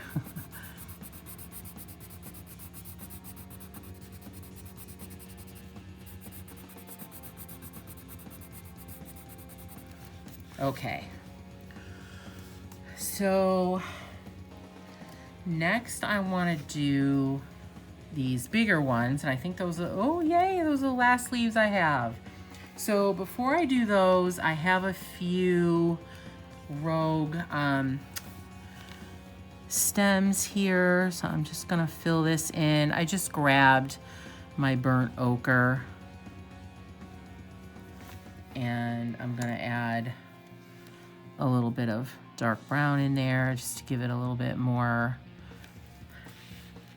shading. Okay, so these leaves I want basically to have no green in them, so I want them to be brown, yellow, and orange. So I'm gonna do an all over brown, and I'm not sure what brown I'm gonna use for that yet. So hopefully something I haven't used yet. Oh, let's use chestnut. Okay, so I'm gonna do a layer of chestnut across these whole leaves, and then I'm gonna go ahead and add yellow and red accents.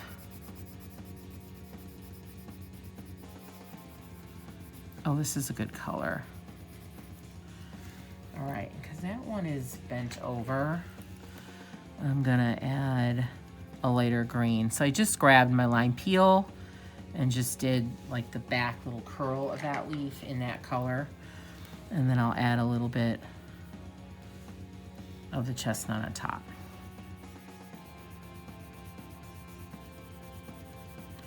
Oh, I'm so excited, I'm almost finished. Like I said in the beginning, I have not really colored that much, and it's been a long time since I have colored a full page from beginning to end. So I'm very, very excited about this. And this one is looking good enough. I think I'm gonna display it somewhere in my house. Maybe I'll just pluck it on my refrigerator, I don't know.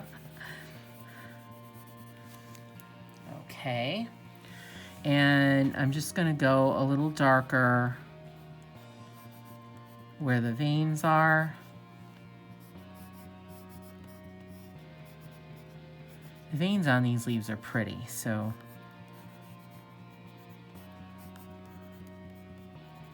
All right. So now I'm gonna add in my red and my orange. So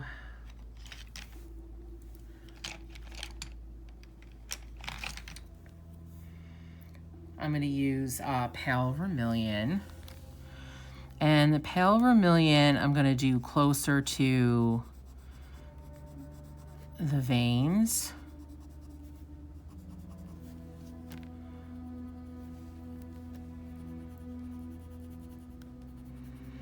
This one I'm not doing randomly. I'm kind of putting the colors in specific places. I've done a lot of random leaves already, so I want to shake it up a little bit. To be honest, I like doing the random better, but I want to change it up. And then I'm going to grab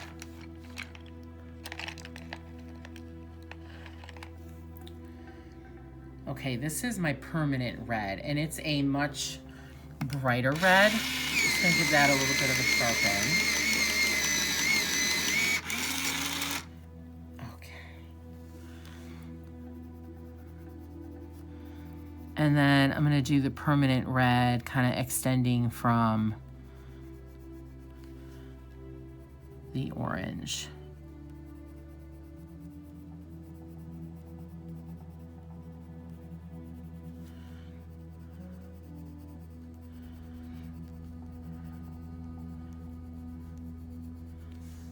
Okay, now I'm gonna blend those out.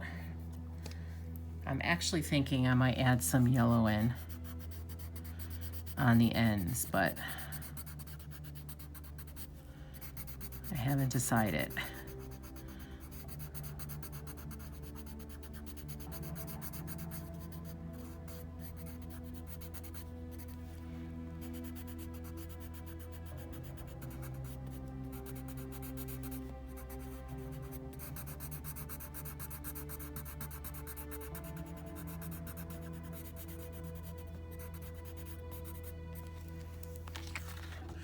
So there are those two.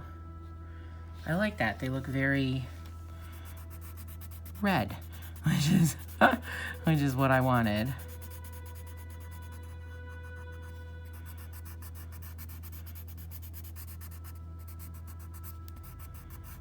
Okay, so yes, I think I want to add yellow to the edges.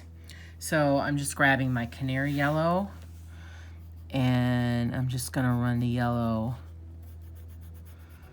along the edges of the leaf. It's not gonna show up very much, and it doesn't, but it just gives, yeah, it just gives a little bit of pizzazz, so you can see it. You can see it there. Oh, I'm sorry, I shook the camera again. Love that.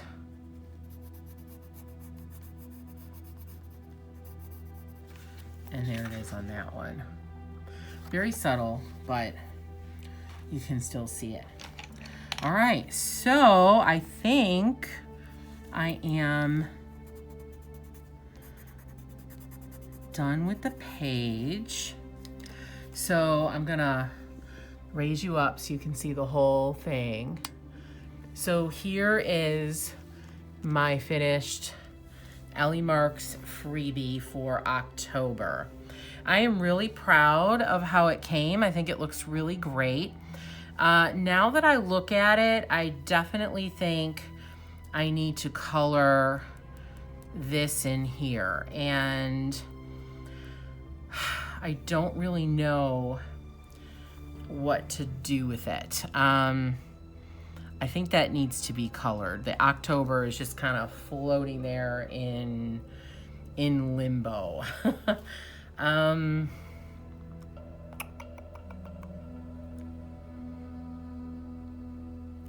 I think I'm gonna do an orange. So, all right, I'm gonna start with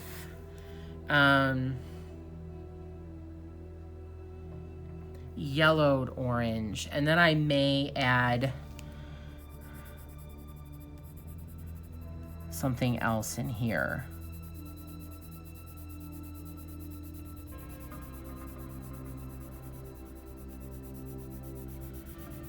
Yeah, maybe around the edges I'll go around it with like the pumpkin orange, or maybe just regular orange. We'll see.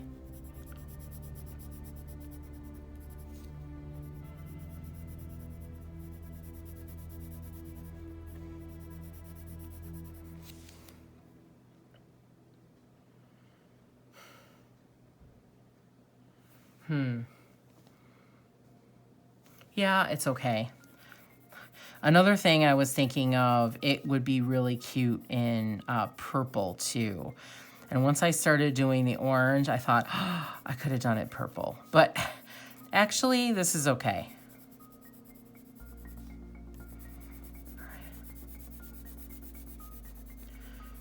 So I'm gonna go back, I'm going back over to put a second layer on to make sure that I have enough to blend, because blending becomes really hard and it doesn't work as well when you don't have enough layers. So if you're only using like one color and you do want to blend it, to make sure you get all of the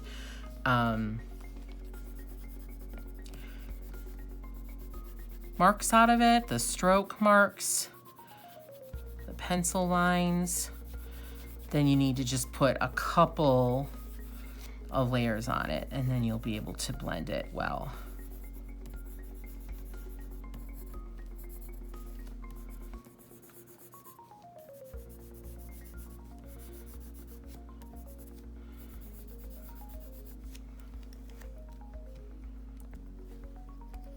Okay, and my rings are getting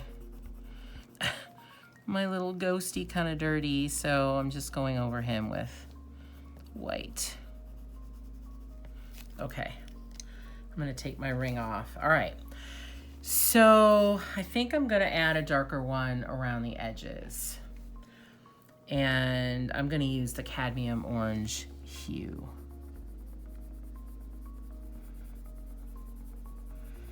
So I'm using a circular motion that will hopefully minimize the edge and allow me to blend it into the lighter color much easier.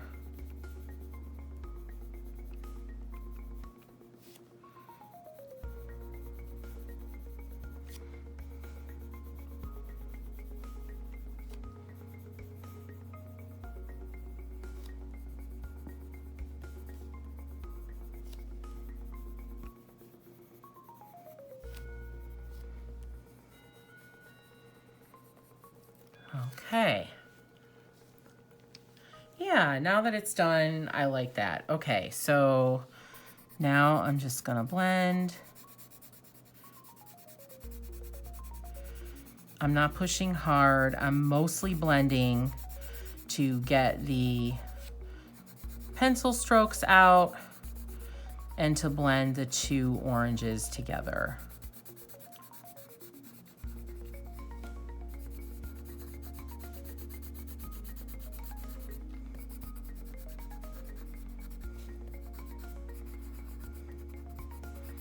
I don't know what I would do with without these blending pencils.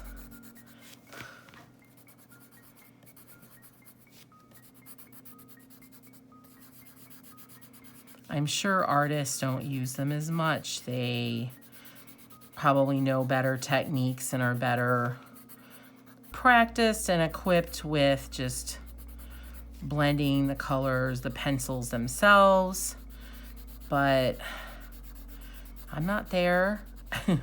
Not sure I ever will be. And so the blenders are a life changer.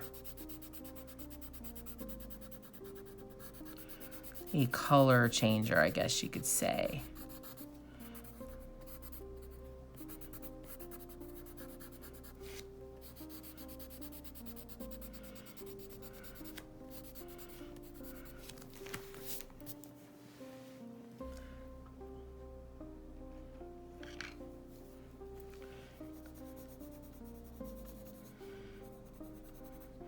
I'm just grabbing a little yellow, and this one is the canary, and I'm just adding it a little bit into the center. It's very subtle, not a lot.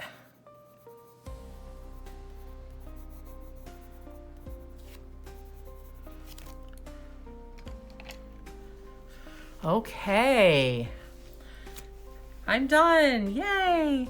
And I don't think I'm going to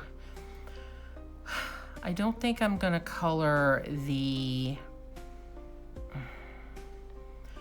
background. Oh wait, I got too excited too fast. I'm not done.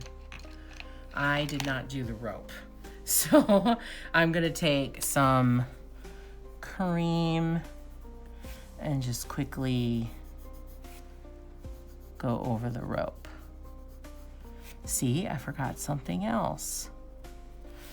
And one other thing I forgot, I'm going to go over the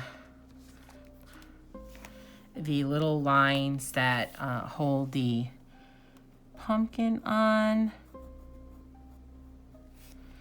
with a black gel pen. Okay, there we go. All right, let me give it one more go over to make sure I don't say I'm done and not be done. Yes, I think I am done. So I don't think I'm gonna do anything with the background. I actually like it white, and any background that I pick wouldn't necessarily go with the rest of the picture. Like I could do like a light blue, but I don't know if I really want that. Light blue background or light blue sky kind of evokes in me like spring or summer. I don't want to do gray because it would bring down the happy, fun vibe of this page. So I'm just gonna leave it. And I think what I will do though is I may put a black edge around it. That's gonna take a lot of time, and how I will do that is I will put a ruler, like if you just pretend this is a ruler. So I'll put a ruler here, and then I will color next to the ruler, and then that will make a nice crisp line. So I can do that in black all the way around it, or maybe even a purple to make a really pretty frame around the page. But I won't do that on camera because I think it's just gonna take too long and it's not especially exciting. So, done with the page. I am so excited. Thank you so much for watching. I hope you enjoyed it. I would love to see your pages. I don't know if you can upload them in the community tab, but if you do this one with me or you do it on your own, I'd love to see how you color it. Or you can join my Facebook group, and then you can post it there at Crafts at by KMW. And I would love to know if you like the page. Again, you can download the page for free from Ellie Marks' Facebook group, and she might have posted it on her website as well. I'm assuming it's probably elliemarks.com.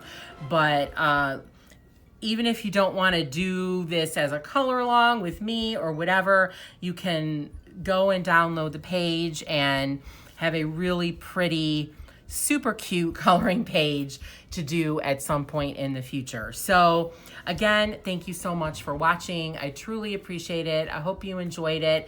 Don't forget to like, comment, and subscribe. You can also find me on Instagram and Facebook, and you can find Finn on Facebook as well at Finn the Fabulous Black Cat.